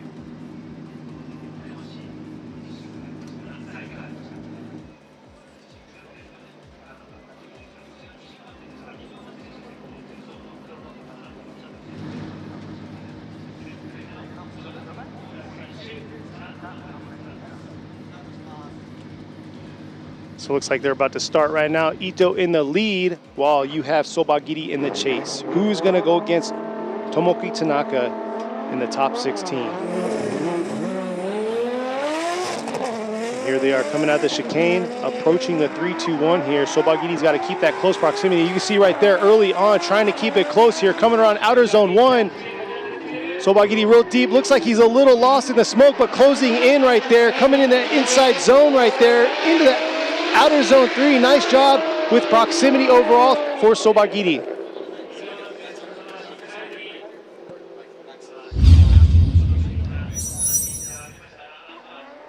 So let's check out this replay here. And then right here, yeah, that was a understeer.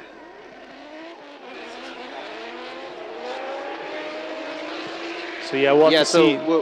We're looking at the chase car now at the initiation. Yeah, because at the 3-2-1, they got to be in drift, leaving that 3 cone.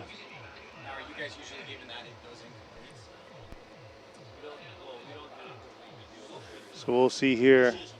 Another view of Fuji. Fuji's real clear and out today.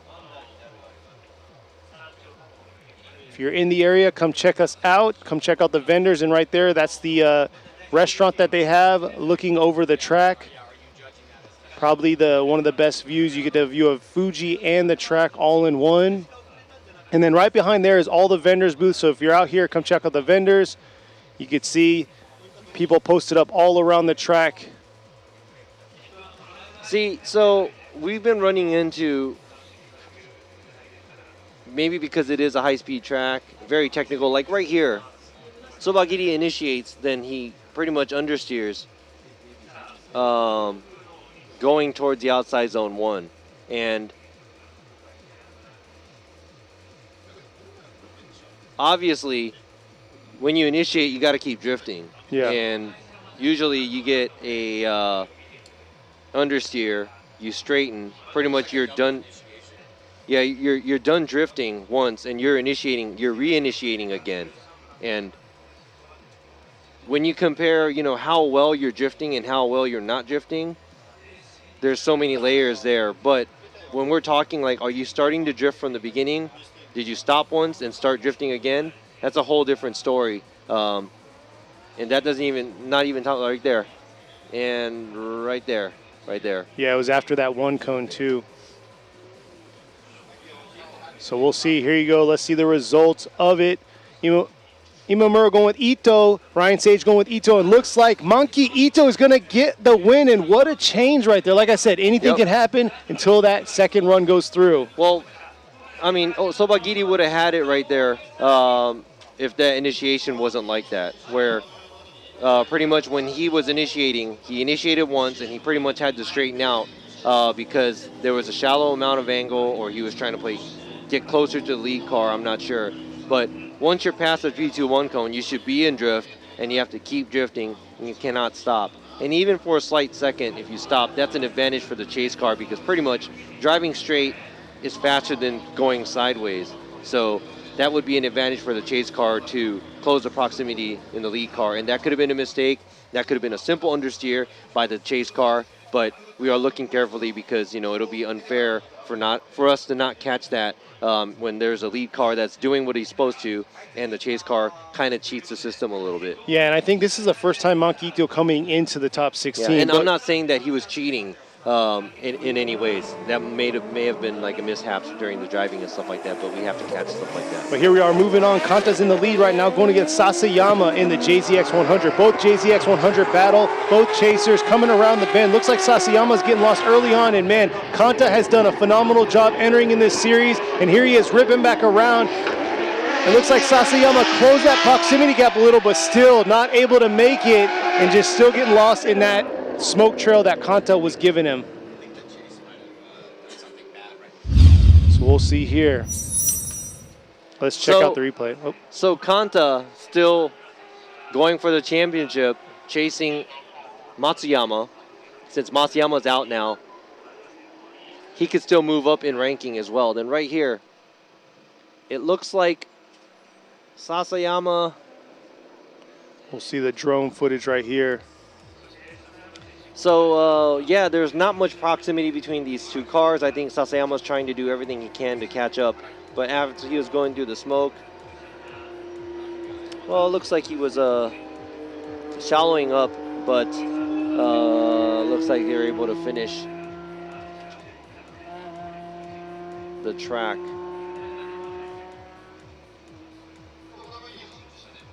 So we're going to have to see how Kanta's going to do in the chase position side. Like Robbie was saying, Kanta currently sitting third in points. If he moves on into the top 16, he's already going to be bumping himself up in the point standing because Masuyama unfortunately did not make it into the top 16. So let's see Kanta do his thing. There's the Linglong Tire girls supporting their driver, Kanta, with the Linglong Tire team orange. So right here, this is a lot of pressure on Kanta because he is currently sitting third. Matsuyama is leading. He made it in top 16.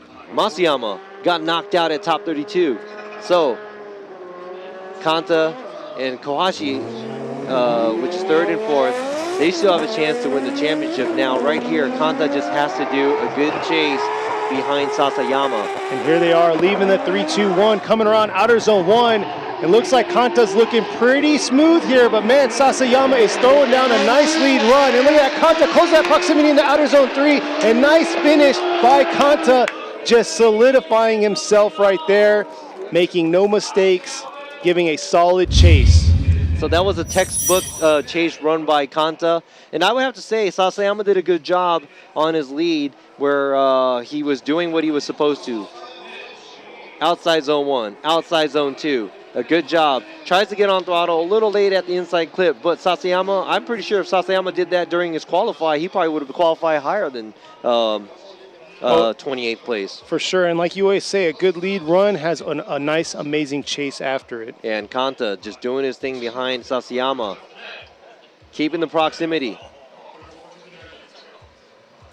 We'll see what the official score is. That right there was the driver spotter station. And here you go. This is the Linglong Tire Team Orange Umbrella Girls. cheering on Kanta. Imamura, Ryan Sage, and Robbie Nishida, all three are going for Kanta. Kanta will get the win and will be moving on to the top 16.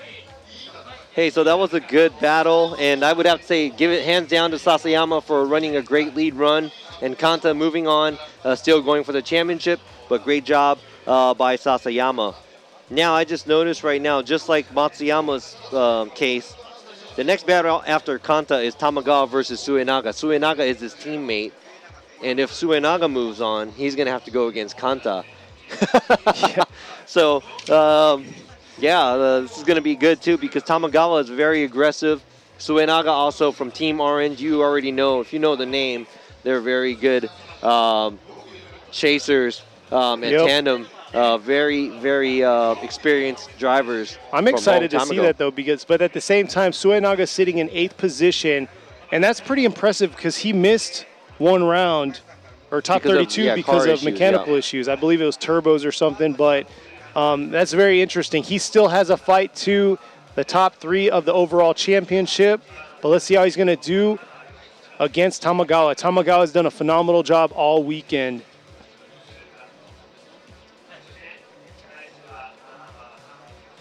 There you go. You can see the start gate ready to go. Beautiful weather, clear skies, no clouds in the sky.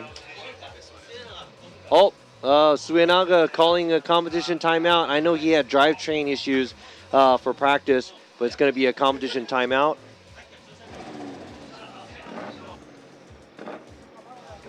And here you go at the hot pits. The competition timeout has already started, and now they're down to 3 minutes and 50 seconds. Sounds like it's engine issues this time, but yeah, before, during practice on the first day, they actually suffered some drivetrain, like Robbie was saying, but it was the drive shaft, I believe, they had issues with, and then the trying to let you guys listen in on what's going on with the engine. And then last competition, he had the same thing, drive shaft issues too. And right there, that VR packed under the hood. Yeah, so it looks like it's issues with the throttle body because it's not wire. It's fly-by-wire style throttles, and looks like they are not doing well. I think they're going to try to change that out, but as we were seeing the clock, there's only probably less than 3 minutes left, and and we'll see if it's going to be enough for them to swap that throttle body out. Oh, we're looking at 2 minutes and 30 seconds.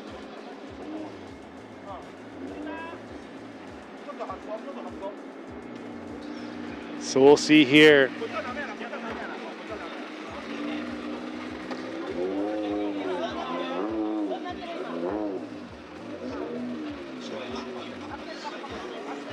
And there you go.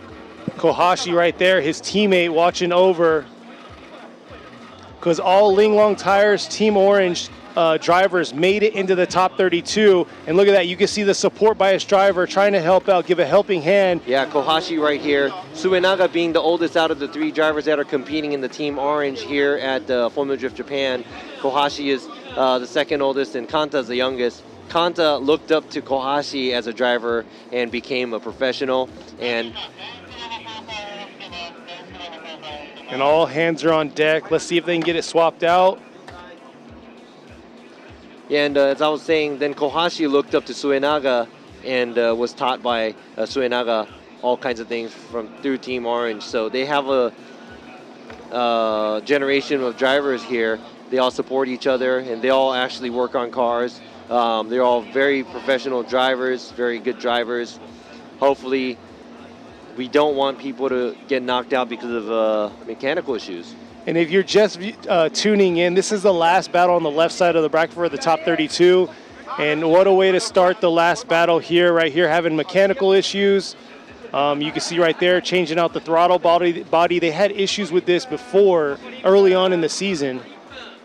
Oh, down to the wire. One more minute left. Are they going to finish this? Because they're going to have to still put the throttle body on, make sure that the wire's on there, and then make sure that the coupler for the intercooler piping gets back on, and hope that's the problem. The pressure. And right there, that's the hot pits. That's a hot pit setup. It's they set that up due to the fact that the actual pits where Fuji's at. This is, like I said before, this is a 2.8 mile. 30 seconds. 2.8 mile track. So the start line from where the original pits is, there's a large distance. So that's why they have this hot pit set up right here, and that's why we do the turnaround after every battle when they swap spots. You hear it, 6, 7, 5, 4, 3, 2, 1.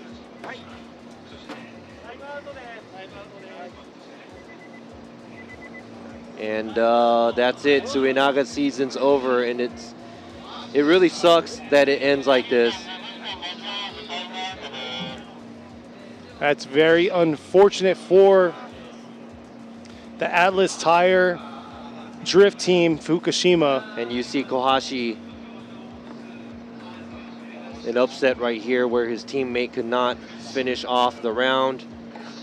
And the team, everybody, Kanta, right here. They're just out of words just looking at the car. I mean, things like this happen. It is racing, and it happens a lot. And I will tell you from experience, mechanical failure is probably the worst way to go out in a round of drifting. And just to think, Kanta now is not going to be going against his teammate. He's going to be going against Yoshichika Tamagao, who is rolling up to the line right now to do his buy run for the Car Guy Racing JZA 80 Supra. Man, I'd have to say, though, Suenaga driving a brand new chassis for himself. It's a 370Z. You know, getting into a new chassis and pretty impressive driving. He's within the top 10 in the series after 2 mechanical failures during the season. So very impressive job by the veteran, and hopefully he is back for next year without the mechanical issues. But let's go ahead and check out Tamagawa in his beautiful JZA 80 Supra. Nice job on the outside zone 1. Nice flick. A lot of angle. Misses the inside clip, but a lot of throttle throughout the track, and that is Tamagawa's buy run. So Tamagawa is moving on to top 16, and as you said, he will be going against Kanta, who is still in the championship race at top 16. And I got to say, it's going to be very interesting for this Linglong Tire Team Drift, Team Orange next year. They're coming out with some heat, and I heard there's going to be a lot of new builds on the off season. So, you know, tune into them, and hopefully they'll be debuting some pretty phenomenal cars. Really? Yes. I may have talked to somebody yesterday. Really? Well, I guess not many people can talk to me. Well, So Kenny's leaking information already. So there's no I know leaking. one thing. If I had a secret, I'm not going to tell Kenny. it's not a secret because it's typical. You have to come back with some heat. Yeah, I know. And here you go, right here, the Team Droopy, car number 99, Kazuya Matsukawa, just right under the top qualifier. He did get a 95 yesterday. Very impressive lead run. Going against car number 36, Kazumi Takahashi, who got a 99 from last year's qualify here at Fuji. So yeah, but he was struggling yesterday during qualify, so we'll see how he's going to do this time. But like you said, both have been on that top spot for qualify. We'll see how they're going to do. Very, very beautiful car, driven by Takahashi E92 Coupe. The only BMW, well, minus the Z4 from Takaki that we saw yesterday, unfortunately didn't qualify. This is like another BMW chassis that we see. Very unfamiliar to see BMWs drifting in Japan, but beautiful cars versus this old school, world infamous AE. It's an 85, but it's an 86. Pretty much the chassis is pretty much similar, packed with a V6 turbo. So they both used to have 1GRs. Now Takahashi's car has a VR in it. So let's see how they're going to compete here. Coming around, it looks like it's close proximity from the start by Takahashi. Coming around outer zone 1, coming back to outer zone 2. Takahashi, rotating really hard there, but able to save it right there. Coming around into outer zone 3, but really taken away, not able to get all the way out to that outer zone 3. Yeah, I think Takahashi might have, I'm not going to say that was straightening out, but it looked a questionable transition right behind Matsukawa right here. Then Takahashi, it doesn't look like he did a clean transition going from outside zone 1 to 2 behind. Very close in proximity. A little bit too much small of a line right there at the outside zone 3. Let's go ahead and check this out from the drone's eye right there. Then Takahashi. I would have to say, if that wasn't a straightening, that was a very, very shallow move by Takahashi as a chase car. So we'll see on the next run. You can see the waiver right there leaving outer zone 1 by Takahashi. And not sure what's going on. Takahashi kind of had some issues during practice and qualify yesterday. Just able to sliver by in the 31st qualifying position yesterday. But you can see the struggle. So Matsukawa doing his thing as a lead car, and there's a couple of mistakes that Takahashi made behind. Let's go ahead and see what Takahashi's going to do as a lead driver now, where Matsukawa's going to give chase.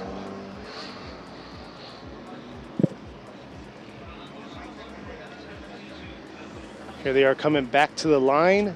Matsukawa's going to be in the lead while Takahashi is going to be in the chase. Takahashi is in the BMW, the TMS Racing Team Cylon tire. Beautiful build, VR under the hood, going against Kazuya Matsukawa with the Hiroshima Toyota Team Droopy. Both Team Droopy guys 2nd and 3rd in qualifying yesterday, coming all the way from Hiroshima.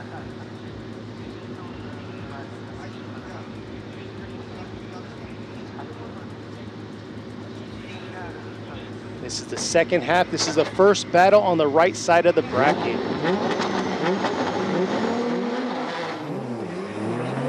Takahashi leading. Matsukawa giving chase. Now let's see what Matsukawa's going to do in chase position. And Takahashi really has to clean his run up here. Coming around, looks like he had a little bit of bobble coming into that outer zone 1. Not quite able to get all the way out to that outer zone 2. And look at that right there. Matsukawa just holding on. Getting lost right there. I thought he was holding on coming through the smoke trail, but it looks like he got lost and may have gone too deep into that outer zone 3.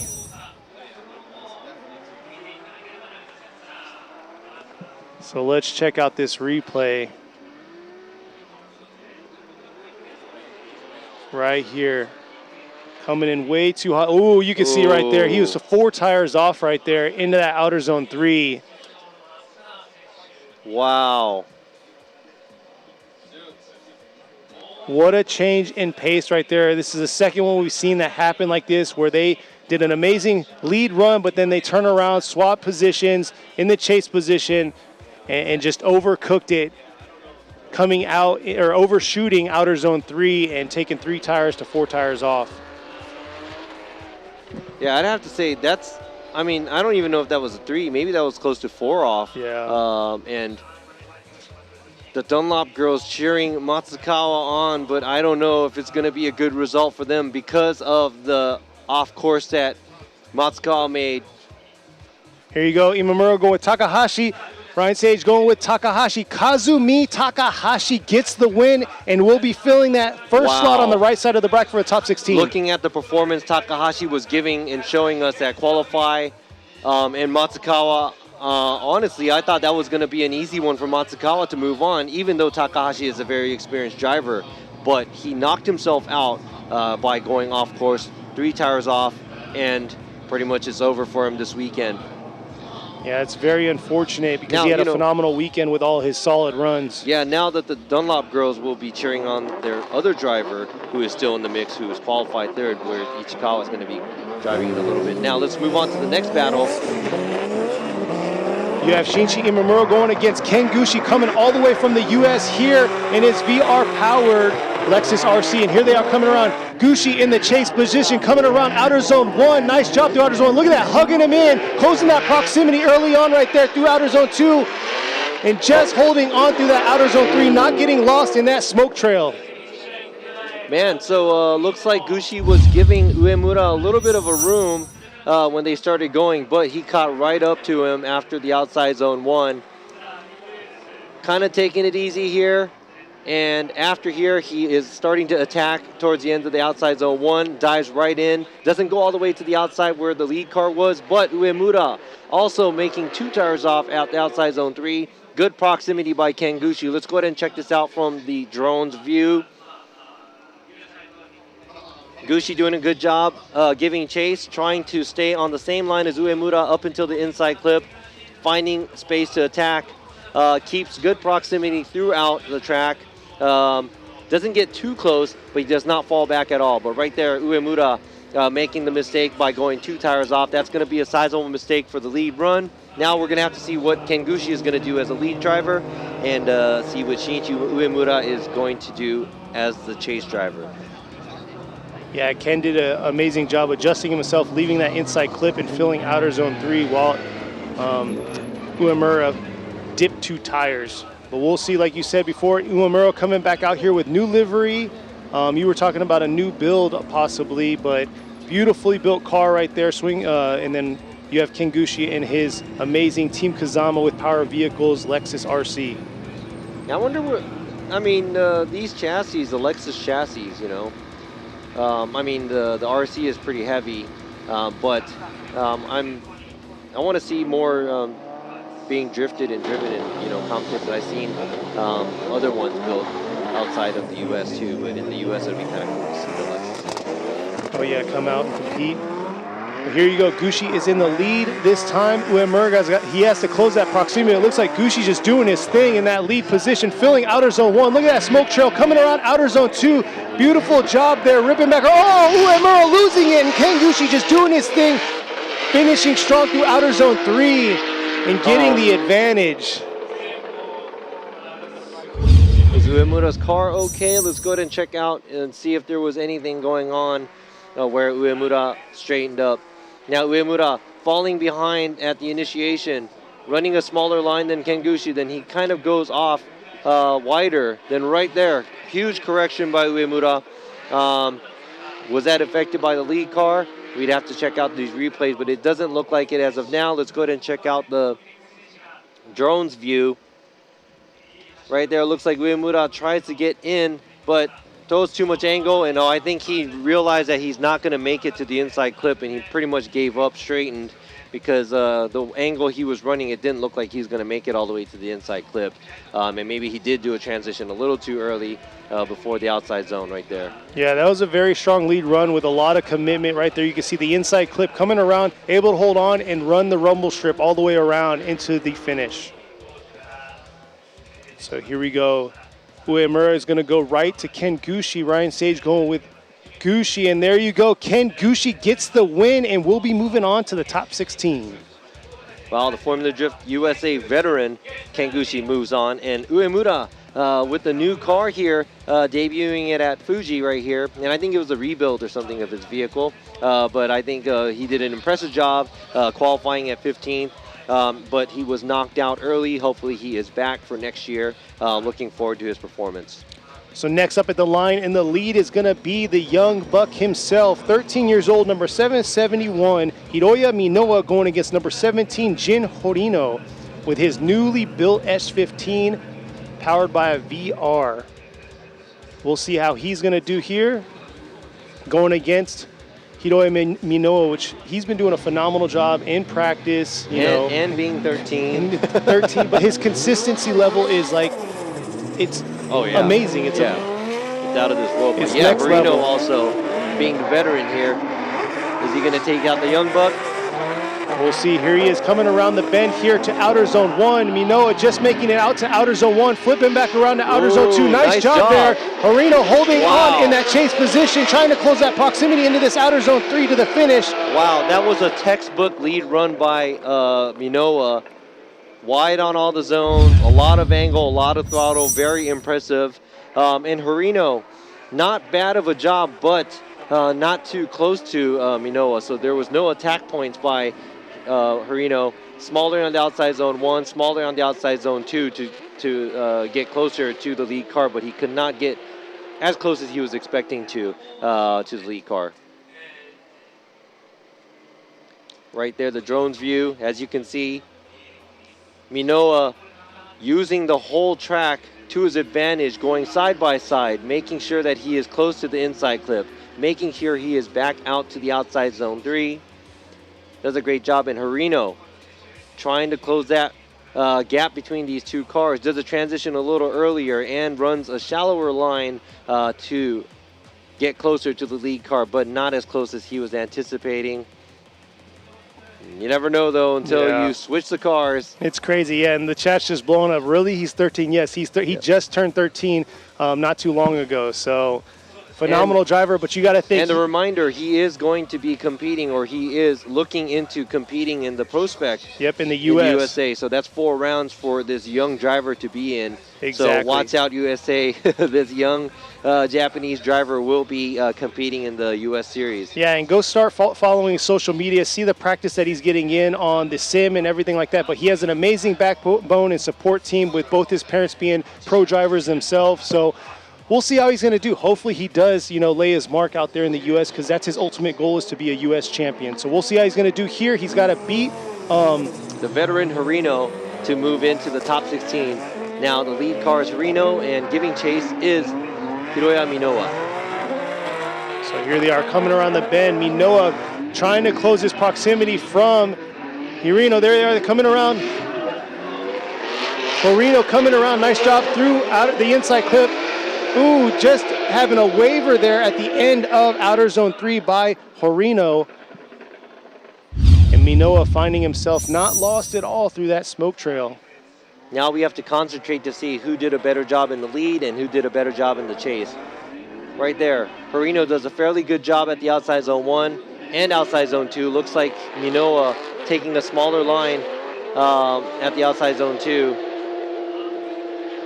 Yep, just able to save himself on that inside clip to that outer zone 3.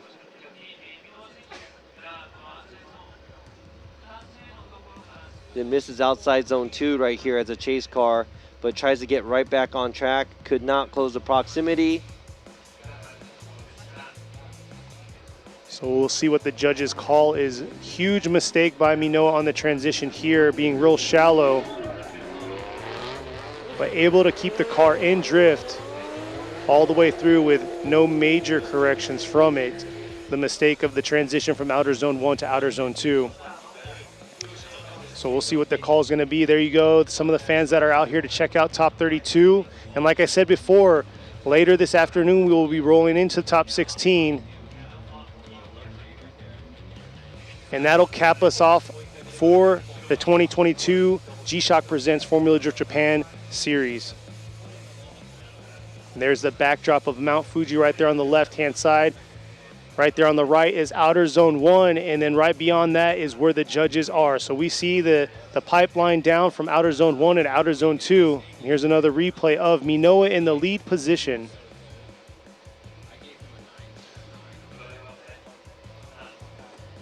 Minowa did a phenomenal job filling every zone. And we've seen a lot change whenever they get reversed into the chase position. So we're not making it easy for these judges.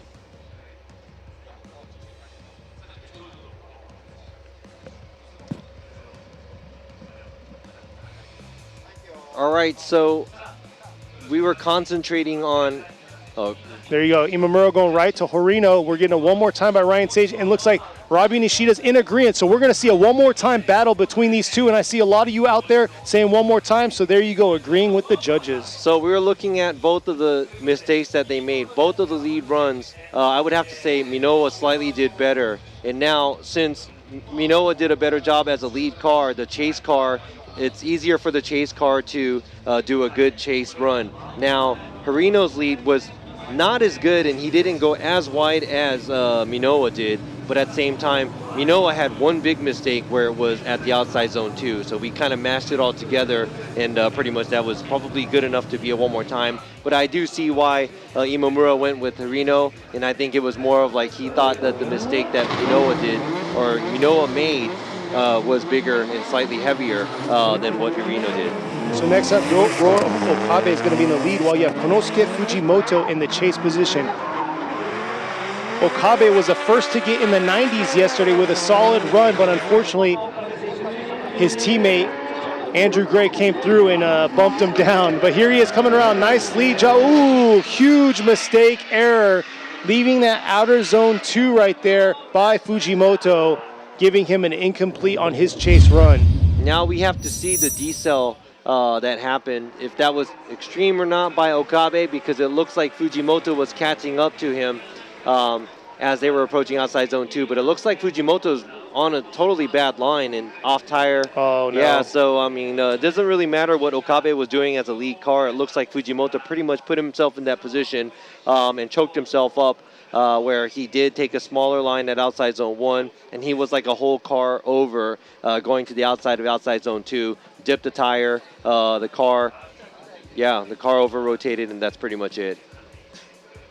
Very unfortunate, but like you said before, got to watch both runs because anything can happen. Yep, you have to switch places, and yeah, you're going to have to see because you never know what's going to happen. But it looks like Okabe has been doing a very good job as the lead car. But what is he going to do when he's chasing? These guys can't finish their competitor off. They get a good lead run, but then they can't.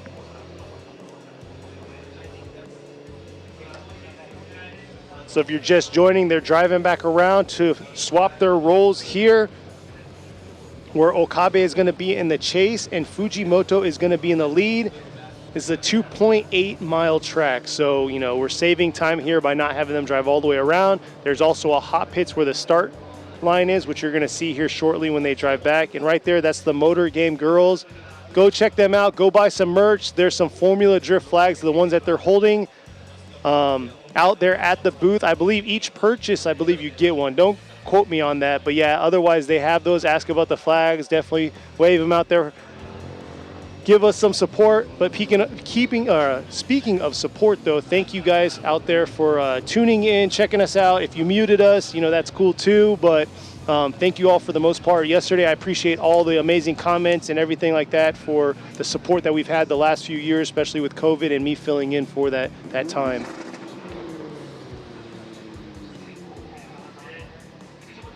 And right here, we haven't seen Okabe in the chase position yet here. So this is going to be his first chase outside of the practice runs that he had. But like we said, he was one of the first drivers to make it into the 90s yesterday at qualify. And Fujimoto has nothing to lose now. All he has to do is lay down whatever he can as a lead car and do a near perfect lead run. Here they are approaching outer zone 1.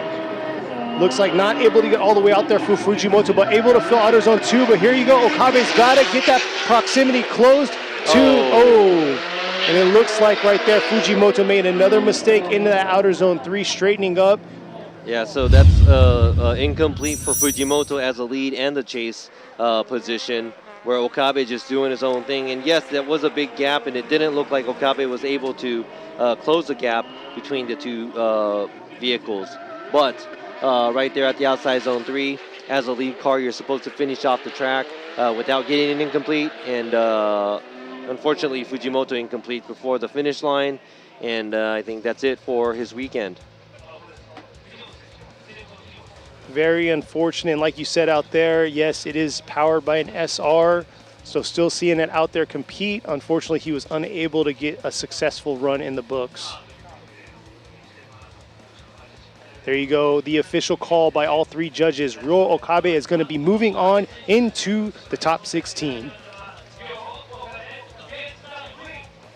Congratulations to the, I'm not sure, he's not the usual making it into the top 16, but he did visit the US, FDUS, and maybe something sparked him. Yeah, he was at Irwindale, yeah. Yeah, and maybe something sparked him to change his driving style or something, but he did qualify high, and now he's making it to the top 16. So congratulations to the young driver. And unfortunately, Fujimoto getting knocked out early here at Fuji. So let's see, up next at the line is number 33, Junya Ishikawa going against Kenichi Takashima. Ishikawa's teammate unfortunately got knocked out, had a phenomenal lead run, but was unable to hold on to it in outer zone 3 and dipped too many tires, giving him an incomplete and knocking him off for that top 16 spot. But let's see if this Hiroshima Toyota Team Droopy member can make it into the top 16. And here they are coming around into outer zone 1. Nice job through outer zone 1 right there. Look at that commitment. Hard flick coming around the inside clip. But look at the proximity closing in right there.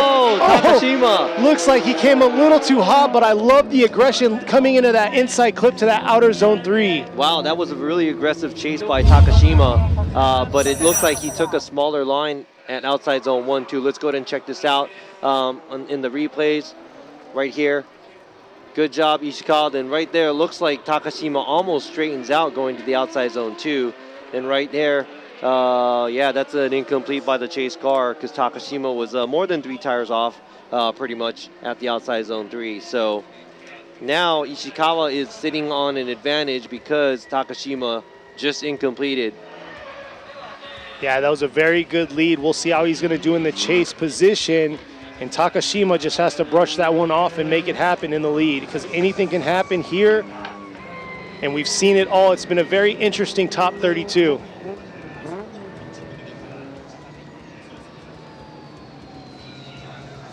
Here they are coming back around. How's it been so far for you, Robbie?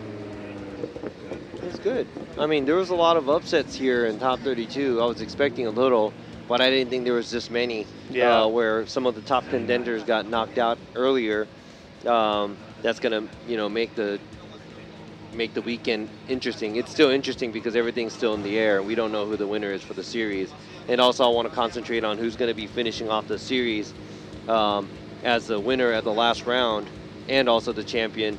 So we have 2 possible drivers that might be happy for the end of the year, or 1 that could do both. Exactly. So here they are starting their second half, turning the tables here. Ishikawa is going to be in the chase while Takashima is in the lead. Takashima coming around, very aggressive on his inside clip to outer zone 3 approach. And look at that right there. Looks like he dipped a tire, but coming back around. Ooh, dipping 2 tire. Ishikawa mimicking him all the way around outer zone 3.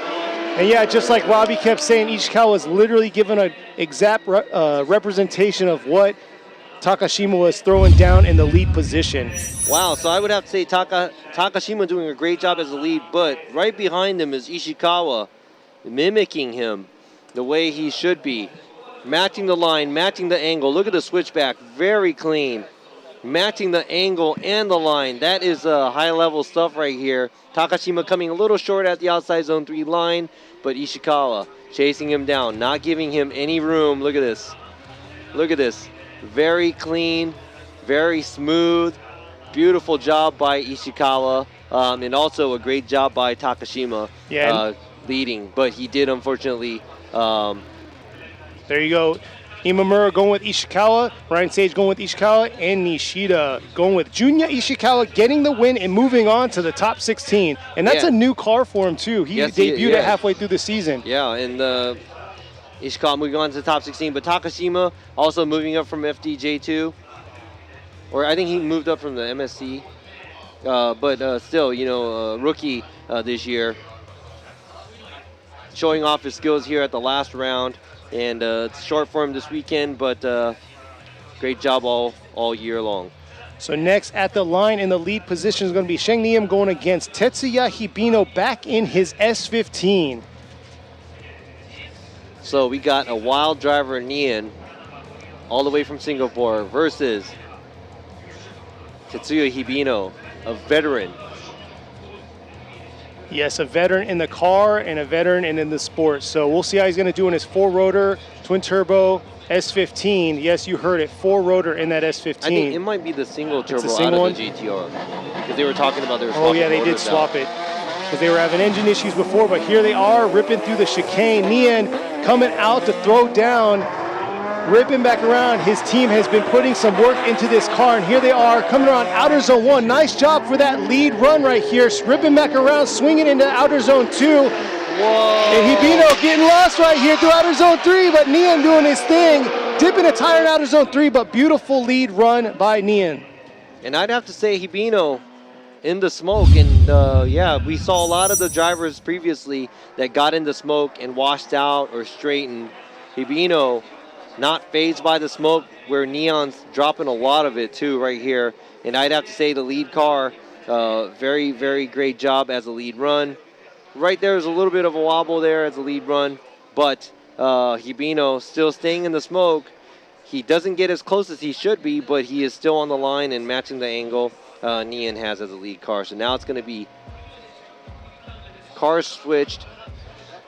There you go, the Liberty Walk team fan base right there, very deep. They have a booth set up with a few display cars. Come check them out. But man, their fan base is very strong.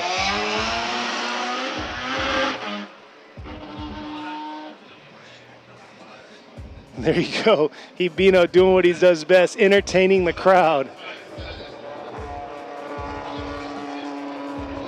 Yeah, so Hibino is now going to lead, and now we're going to see maybe there is a slight speed difference there from the initiation. It looked like there was a little bit of a gap created, and Hibino could not fill it. Now we're going to have to see what Nian's going to do as a chase car behind this fabulous-looking S15.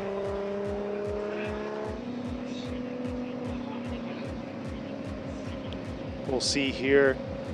Hibino usually throws down a solid lead run, which is going to make it nice and easy for Nian having that faith. But looks like Nian might be running back to his pits. Oh, yes it is. It's a competition timeout by Nian. Don't know what the problem is. And yeah, they've been kind of having some steering issues all weekend. Went by their pits a few times and they were messing with the rack and everything else. So hopefully that's not the issue. Yeah, they said something about, like you said, the steering issue or binding, or I don't know what it is. Something being bent, or they were working on it all weekend through the qualify and the practice. So hopefully they could figure out what the problem is right there. But patiently waiting here is Tetsuya Hibino driving the Liberty Walk S15. Car was in the Goodwood in Europe for the event this summer, I believe, and it was just actually made it back, and now they're able to bring it back to the competition. And this season they started off with R35 GTR, and that also had a 4-rotor in it, but it looked like there was small mechanical issues throughout the year. So looking at Hibino, he could not perform and show us his skill as a driver where he was able to do good in the season last year. But let's go ahead and check out what's going on in the pits right here. There's Andrew Gray watching over, and yeah, maybe they're looking for air leak. And like I said before, this team is working hard this weekend. James right there trying to diagnose the issue. It looks like he may have found something.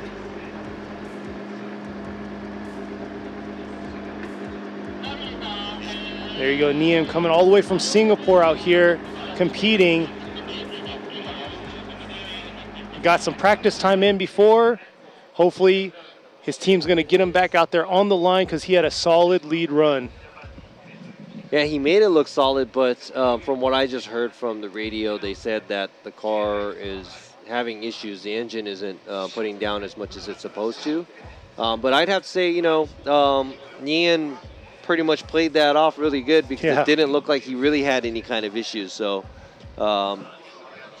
yeah, and early on last week he was practicing. He has a missile that's a JZX 102, so he's probably just mimicking, like, you know, there's a power difference, so I'll just go ahead and drive it like I drive my missile. But we'll see. Hopefully we'll see him back at the line here shortly so he can finish this battle off. But here you go. Here's a pit report by Marina. こちらピットのマリリンです。増山選手にインタビューさせていただきたいと思います。今まですごくいい戦いを見せていて、1ポイント差でシーズン優勝を狙っていたところですが、くしくも敗れてしまいました。今のお気持ちをお聞かせいただいてもよろしいですか？そうですね。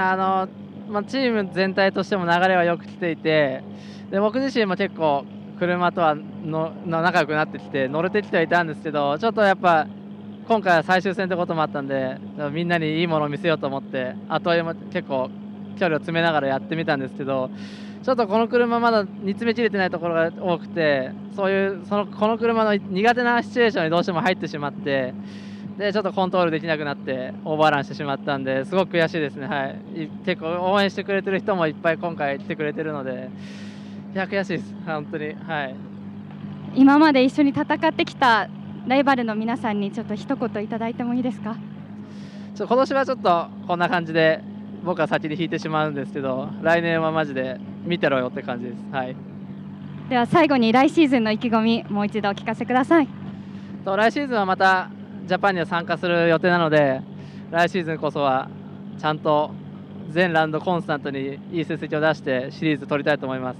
また応援よろしくお願いします。本当に今までかっこいい走りありがとうございました。来シーズンもよろしくお願いします。増山選手でした。お戻しします。All right, so that was a short interview to Masayama right here. You know, he is out for the championship. He is out for the championship, but you know, he said the team did great and the car became drivable as he drove it more. And they're in the finals. He wanted to do well, and he wanted to close off the round doing good. But they became, or since he was trying to get close, this car has issues where the situation he was in, the car wasn't really strong at, and he happened to become really close to the lead car because he wanted to do well, but the situation that the car couldn't handle became a big problem. He had to wash out, go off course, and he knew that there was a lot of people cheering him on, and that, you know, he's really sad and upset about what happened. But he said, you know, to his rivals, he's like, he's out early this year, but he said, you guys better watch out for me next year. And he said next year he will be competing in FD Japan again, and he's going to try to consistently do well at all the rounds. So he said thanks for cheering for him. And right now, going back to the hot pits right here, the competition timeout that Nian just called should be getting done. It looks like the team has a hood close, and Nian is going back to the start line where Hibino is patiently waiting. Hopefully they're able to take care of the problem that they had, an issue, you know. Exactly, it's good seeing them get the car out, get the hood closed, and ready to go get this second part of the battle in the books. Nian's going to be in the chase position while Hibino is going to be in the lead.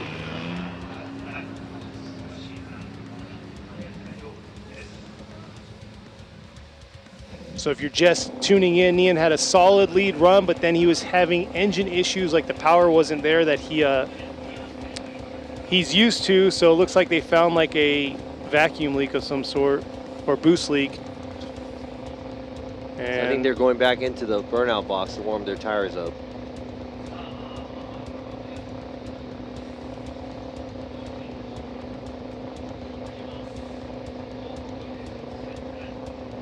So here they're about to start the warm-up. And like I said before, right there to the left is the hot pits. It's not the standard pits that we usually have. And here you go. A few more minutes, we're gonna see who's gonna be winning, or is it gonna be one more time this battle here between the veteran driving the loud and the loud looking car, Tetsuya Hibino versus Nian. He's been driving this JZX. Well, he missed 3 years almost because of COVID, but this is his baby, I guess, because he's been driving this car for a few years in competition. And yeah, early on he competed at Ebisu, but wasn't able to make it to some of the other events. And right there, there's the Liberty Walk fan base. Very strong, and they show a heavy presence at every event supporting their driver. Ibento. Yeah. When I do the J English, you know, people bring it up. So when you do it, I'll tell you too. Thank you. And right here, the Liberty Walk team and their crew out here cheering and supporting their teams. Make sure you guys post about the favorite teams that you have and drivers on your social media as well. Give them some support. They're all doing this for you guys and us to be able to watch this and enjoy drifting. And for you guys, thank you for supporting the series by watching our live stream and also coming out to the venues.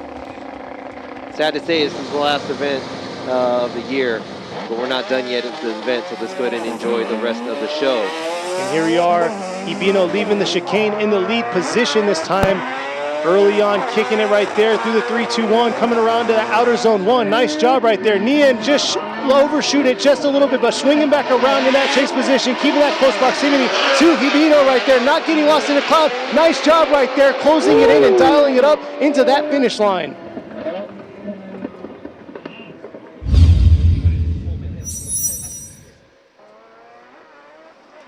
So right here, looks like Hibino laying down a pretty solid lead run right there. Outside zone 1, outside zone 2. Taking out a little bit of angle right there, going to the inside clip. But filling all the zones and doing what the lead car is supposed to. But at the same time, the mad driver behind him, Nian, gets closer and closer to him as they approach outside zone 2 and the inside clip. Nian does a great job closing the proximity in between these two cars, making it to the outside zone 3. He does come a little short on the outside zone 3 area as a chase car, but this is going to be a very, very close run. Now let's go ahead and check out the replay happened with a couple minutes ago before the competition timeout. Nian, lead car, outside zone 1, outside zone 2. The lead runs look very, very similar. A little bit of a bobble at the outside zone 3, but the proximity is the obvious there. Yeah, we'll have to see the official call by these judges. Yeah, definitely a tough call. It's good to see that Nian was able to make it back out and the Power Vehicles team was able to get the car squared away to compete in that chase because he did a beautiful job. Here's the side-by-side view, and you can see how Nian is going to close his proximity to Hibino early on. There you go, coming back around. And right there with a strong finish by both drivers.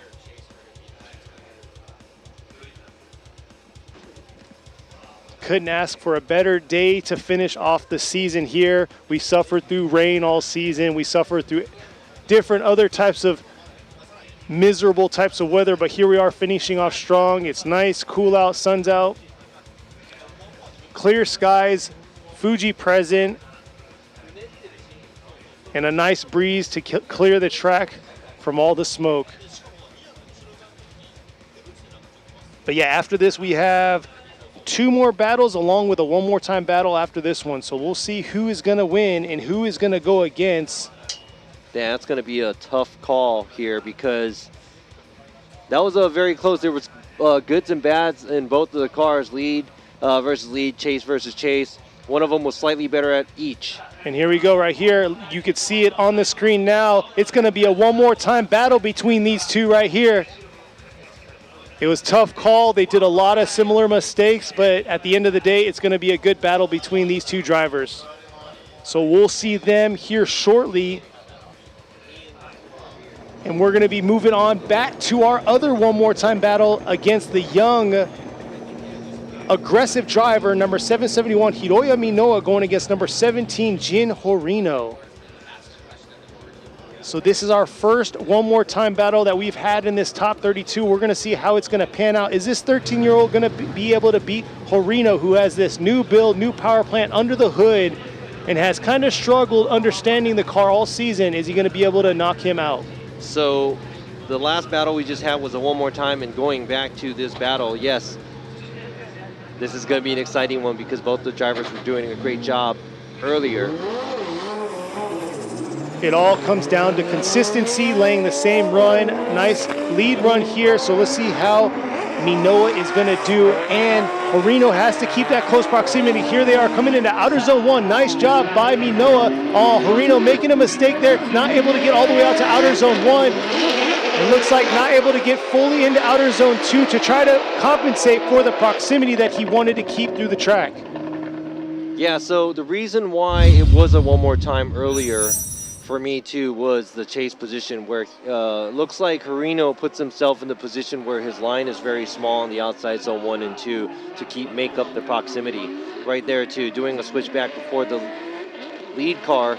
That's not what the judges are looking for, because we want the chase car to mimic what the lead car is doing. Now earlier, Minoa made the mistake where he came a little too short on the outside zone 2 as a chase car, and that was a That was a sizable mistake right there by him too, which kind of put him in the position where there was a one more time. So now we're going to have to see what Harino is going to do as a lead, and Minoa giving chase. Yeah, he has to clean it up because like you said before, he could have had it in the bag, but he made a mistake last time in the chase position. So this is the part that really matters, and it's been affecting a lot of these drivers in the top 32 today, is that second run when they're in the chase. There you go. That's Minoa Hiroya's name on that flag, being swung by the fan here. And everybody's spread apart because it is a pretty huge venue. And we don't see crowds like, we see in the U.S. Here in Japan for the drifting events. But Fuji, this is a very popular track, and we do have a lot of people here to watch the series and the finals here. Yes, but we're early on into it right here. Top 32, we still got top 16 this afternoon, but here they are, the second half of their one more time battle. Harino is going to be in the lead. Minoa is going to be in the chase this time. Minoa threw down a solid lead run. Let's see how Harino is going to mimic that to throw a lead run, so then Minoa can give a nice chase. And here they are coming into outer zone 1. Harino, nice job through outer zone 1 there. Wow. Very committed. Oh, correction, leaving that outer zone 1. Minoa adjusting himself to that, coming around to that inside clip to that outer zone 3. Not able to get all the way out to that outer zone 3, but due to that correction made by Harino early on in that inside clip, affected him later on. And this is what's the hardest, and Minoa is doing it. Harino does a good job up into outside zone 2, but Minoa mimicking his line and angle. Look at this. You can't see the car until he is getting close. Then Harino kind of straightens a little bit or loses angle going to the inside clip. Tries to get himself back on position. Dips 2 tires at the outside zone 3. So like we were talking about Minoa, how consistent he is on his runs. And this shows he adjusted himself to what had happened where Harino made the huge correction and just making it happen all the way through the finish, avoiding collision and making a solid chase there. So we'll see what the official call is by these judges. But I can see out there right now in the chat a lot of Minoa fans right there. Imamura going with Hiroya Minoa. So there you go. Number 771, the young 13-year-old. Hiroya Minoa is going to get the win, and we'll be moving on to the top 16. The veteran making it into the one more time, trying to teach the 13-year-old lesson, but he gets knocked out early here at top 32. Hopefully Harino comes back stronger next year swinging because, he's a podium driver and a big veteran, just struggled with his cars this year. So hopefully he's back stronger for next year, and congratulations to Minoa. So at the line now, you can see you have Masanori Kohashi. He's waiting for Yuji Saito. Oh, Yuji Saito right there. He was hiding behind him. That's what he was doing. From the angle right there. Yuji Saito, both S15s, won. And Kohashi currently in 4th. And above him is Kanta. And above him is Masuyama, who already got knocked out. And above him is the series ranking, #1 series ranking driver, Matsuyama. Now, here we go. Saito left behind really bad. Kohashi leaving him in the smoke. Yeah, we got to see how Saito's going to adjust himself. You can see how he adjusted his line right there through outer zone 2. But, man, Kohashi just doing his thing. 2J versus VR. And not an ideal way to start this battle for Saito. Yeah, I don't know if the timing was off or not. And maybe Saito didn't expect.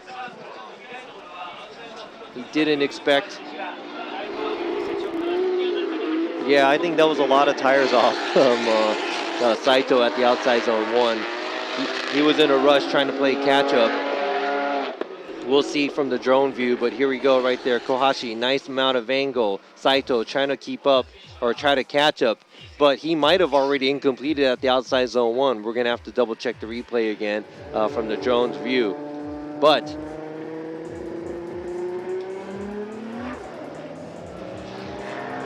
anything can happen. Yeah, I thought the drone view was going to come up. So we have one more battle after this, and then we have another one more time that we'll have to go back to. So 3 battles left, 3 slots available for the top 16. Who is going to move on into the top 16? Man, this is It's a very interesting top 16 this time around. Top 32 was already interesting the way they mixed it up on the brackets and laid everybody out. So definitely keeping suspense in the end here for the G-Shock Presents Formula Drift Japan 2022 season. Saito now is going to be in the lead, while Kohashi is going to be in the chase. Kohashi did a solid lead run. Saito fell behind early on and was unable to catch back up throughout the track. Yeah, Saito, I don't know what the issue was at the start, but now it's Kanta going to give chase, and I'm pretty sure Saito is going to do everything he can to put down a good lead run. Here we go, Kanta chasing Saito. Kohashi's chasing. Kohashi, I'm sorry. Here he is coming back around right there. Saito short-changing outer zone 2, but Kohashi adjusting himself for the proximity there, mimicking Saito there through outer zone 2, finishing strong through that outer zone 3. Sorry, Kohashi. It's Kohashi. I'm really sorry. But here you go, Kohashi, giving him some space. Saito trying to do everything he can. Doesn't make it all the way to the outside zone 1. I don't know if he's having issue because it doesn't look like he's able to spin his tires as much, and the tire smoke isn't as thick as it usually is. But right here, Kohashi, not too far, not too close to the lead car. Saito doing everything he can. Looks like Kohashi is throwing a little bit more angle throughout the track too, but finishes off the track. Yeah, we're going to get the official call here. There you go, Imamura going with Kohashi, Ryan Sage going with Kohashi. So Masanori Kohashi gets the win and will be moving on to the top 16. Wow, now it's going to be so Kohashi who gets knocked out first. So Kohashi and Kanta made it, so there you go. Oh, so Masayama is actually not second place anymore. He's going to be down to 4th. Oh, man. Oh, no, not yet. I don't know if Kohashi, because Kohashi was almost 45 points behind. No, 20. No, we're talking about Kohashi too. Yeah, it's a 296 minus 215. Oh, I was looking at 261. So here we are. That's why there's two of us, so we can catch each other. Math is not Kenny's strong point. Hey, I was looking at the wrong number. Come on.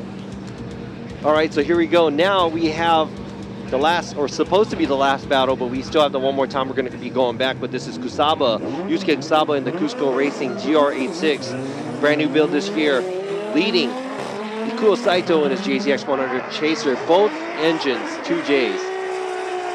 Kusaba has been killing it in this GR86, and look at this lead right here. Dipping a tire right there, but beautiful job. Look at the commitment coming around outer zone 2, out of outer zone 2, that inside clip.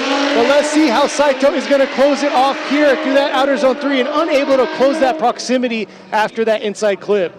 Very clean run by the lead driver, Kusaba. A textbook lead run here. Should be a clean run for Saito to chase, but it looks like Saito is nowhere near Kusaba after the outside zone 2. He looks like he dives in a little bit to take a smaller line at the inside clip 2, but that's maybe 2-3 car lengths behind where Saito is. And as you can see, the gap from the drone's view right here, and also the angle difference where Kusaba does a good job doing angle and Saito doing everything he can to close that proximity between the cars.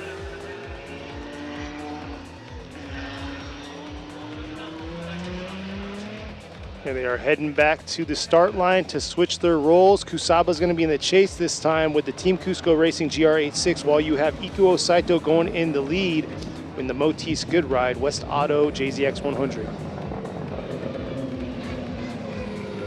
And like Robbie was just saying, this would be our last battle, the last slot to fill of the top 16, but we will be going back to a one more time battle.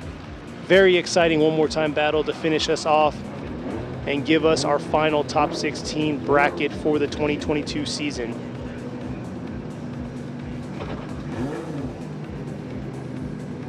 Man, we're talking like minutes into this, you know, things change fast. The situation where Matsuyama was still in the mix, you know, chasing the championship maybe an hour ago or 30 minutes ago, and now he's out. Now he's getting surpassed by the third and fourth place drivers. So things changed very drastically and fast here at the track. Now we're seeing Saito lead and Kusaba giving chase. And nothing, you never know what's going to happen until they switch places. Yep, Kusaba was a lot shallower there through that outer zone 1. Saito was real deep there, wasn't able to get all the way out to the outer zone 2, but look at that, Kusaba keeping nice proximity all the way through the course, sacrificing a little bit of the zones, but able to keep that close proximity. Yeah, so there was almost a stall there at the inside clip by Saito. Let's go ahead and check this out one more time. Saito does a good job, very wide on outside zone 1, maybe a little too wide. Kusaba, smaller line, but he puts himself in a position where he's very close. And right there at the inside clip, looks like Saito couldn't get back on throttle, and there was a moment where he paused where Kusaba got very close, but did not, no contact made by these drivers right here. Oh, maybe there was a contact there. An encouragement tap. There you go. So we'll see the final call for these judges, and then we'll be moving on to our one more time battle. But like I said before, Kusaba has definitely stepped it up this year, moving from his A90 Supra into this new GR86 build that he is driving. And here you go, Imamura going with Kusaba, Ryan Sage, the official right there. Yusuke Kusaba is gonna get the win, and he's gonna fill that last bottom slot on the right side of the bracket for the top 16. Great job by Kusaba, moving up in the ladder. Same as his teammate Minoa, they're both moving into the top 16, so Team Cusco has 2 of their vehicles making it into the top 16.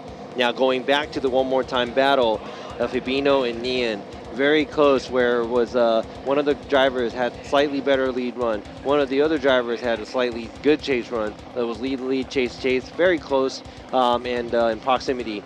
Both of the cars being away from each other, they were both about the same amount, we went with the one more time, but here we go, the one more time battle between these 2 cars. We're just gonna see how it's gonna turn out. Nian had to take a competition time out their last run, and here he is coming around. He had a solid lead run last time. There you go, filling outer zone 1, flicking back around to outer zone 2. And here you go, Hibino diving in. Looks like too much by Hibino right there. Possibly a major mistake for him in that chase position. Yeah, so I've seen the trend here at the track where if you attack a little too hard at outside zone 1, you're diving into outside zone 2 with more speed than usual, kind of washes you out at the inside clip. Let's go ahead and check this out right here. Very close to the lead driver. Hibino right there. Could not hold on where Nian was able to go around the track with 1 tire off at the outside zone 3. Now I want to go ahead and check out this drone to see how far off Hibino was right there. Right. Yeah. That was very close. Looks that like was, 3 tires there, but look how deep he is on that inside clip. Nowhere close to that inside clip, and just washing out into that outer zone 3.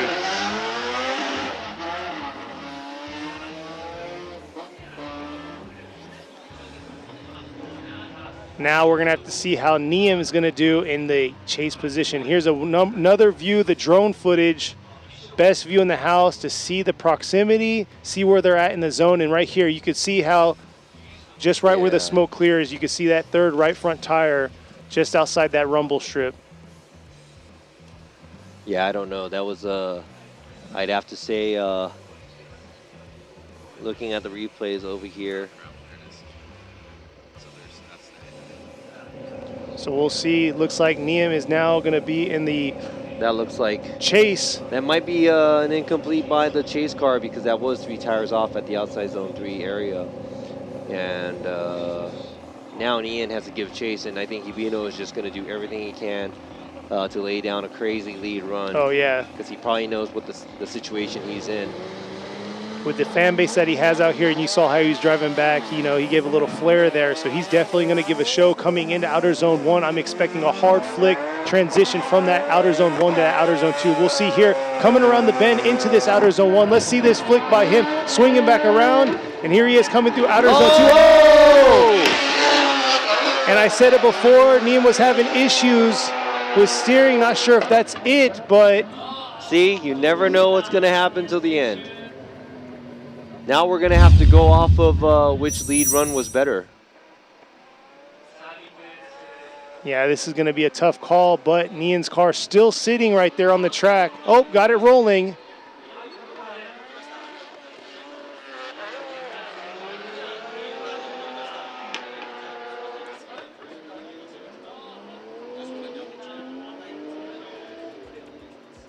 Here's that lead run by Hibino coming around to that inside clip right there.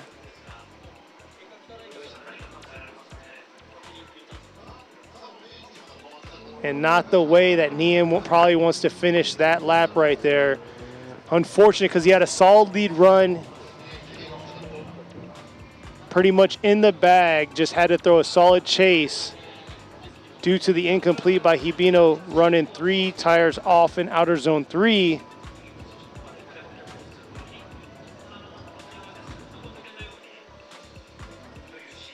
But you can see right there, Nian dipping a tire in outer zone 3, while you see Hibino not dipping a tire there. So just awaiting the judge's final call on seeing who's going to move on. All right, so we had to go with the lead-to-lead comparison, and there was one sizable mistake made by one driver at the outside zone 3. Let's go ahead and check this out. I would have to say Nian does a little bit better at the outside zone 1. In this area, very, very similar, and the only difference we have here is Hibino is within the track, and Nian is 2 tires off at outside zone 3. Yeah. And it looks like Hibino. There you go. Imamura going Hibino. Sage going Hibino. So Tetsuya Hibino gets the win. He is filling the last slot for our one more time battle, the last battle at top 32. And man, what a top 32. So much just happened that I would have been able to guess what would have happened right now in the top 32. But here we are. We do have our top 16.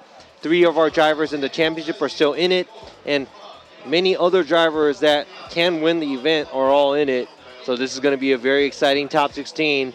So we're going to take a short break in between the top 32 and the top 16. Make sure you come back. Exactly. It's crazy to say that this is our top 32 for the 2022 season here. But hey, if you're in the area, come check us out. Thank you for the viewers. I am tuning into what you're saying. And I appreciate you guys checking us out, viewing in. But like Robbie said before, come back here in the next hour or two. I believe the listing is already up online. Go ahead and press the remind button and check us out for the top 16, because it's going to be very exciting. And there's a lot at stake because the points run right now is super close. Yeah, going back to, I guess, Nian's issue, I guess he had like a clutch issue or something, so unfortunate for him. But Hibino is moving on, and like we said, there's a lot of cars out here. That's going to be very exciting. Sage is giving me a massage, getting ready for the top 16. That's going to happen this afternoon, but make sure you're back. Don't go, well, you can go somewhere now, but make sure you come back. Yeah. I was about to say don't go anywhere. Yeah, go take a break, go get something to eat. But thank you all for viewing in, and we'll see you later.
フォーミュラードリフトジャパン。革新のカーボンベゼル。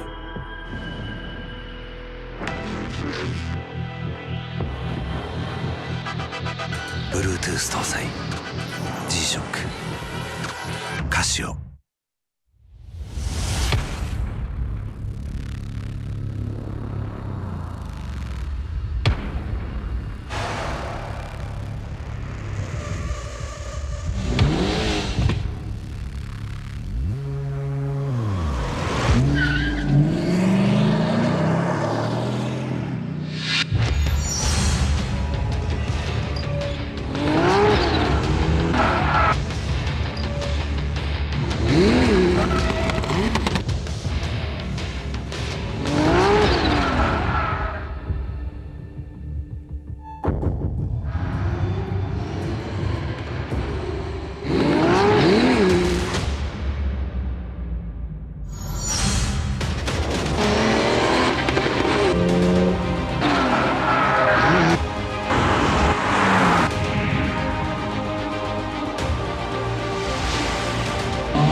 The brightness, called brilliant.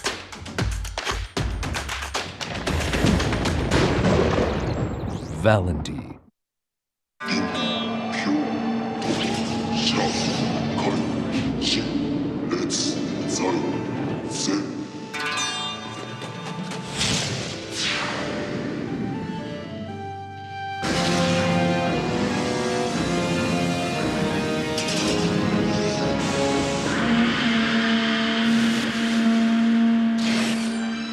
Ultimate lubricant. Mortis.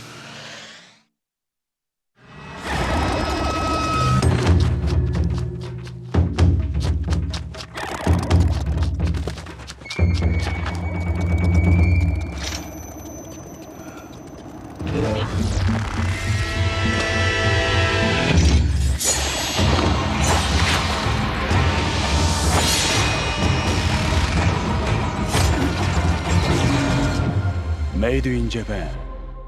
Breed. 伝統と革新、小倉クラッチのテクノロジーを凝縮、チャンピオンを取るためのクラッチ、小倉レーシングクラッチ ORC。 究極の静かさと安全性、オンロード、オフロード、世界中で活躍するケンダ。その信頼を支える静音性、安定性と対摩耗性。世界が認めた技術と信頼を街乗りでも。高品質と納得の価格、タイヤのポテンシャルをあなたに。ケンダ。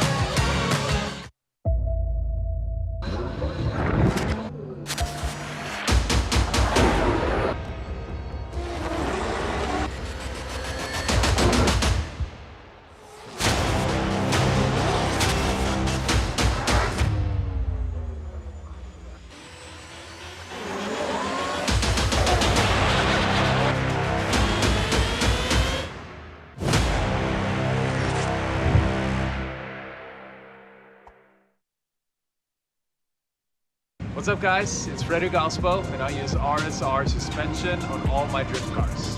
I love RSR. Iyo RSR Ichiban.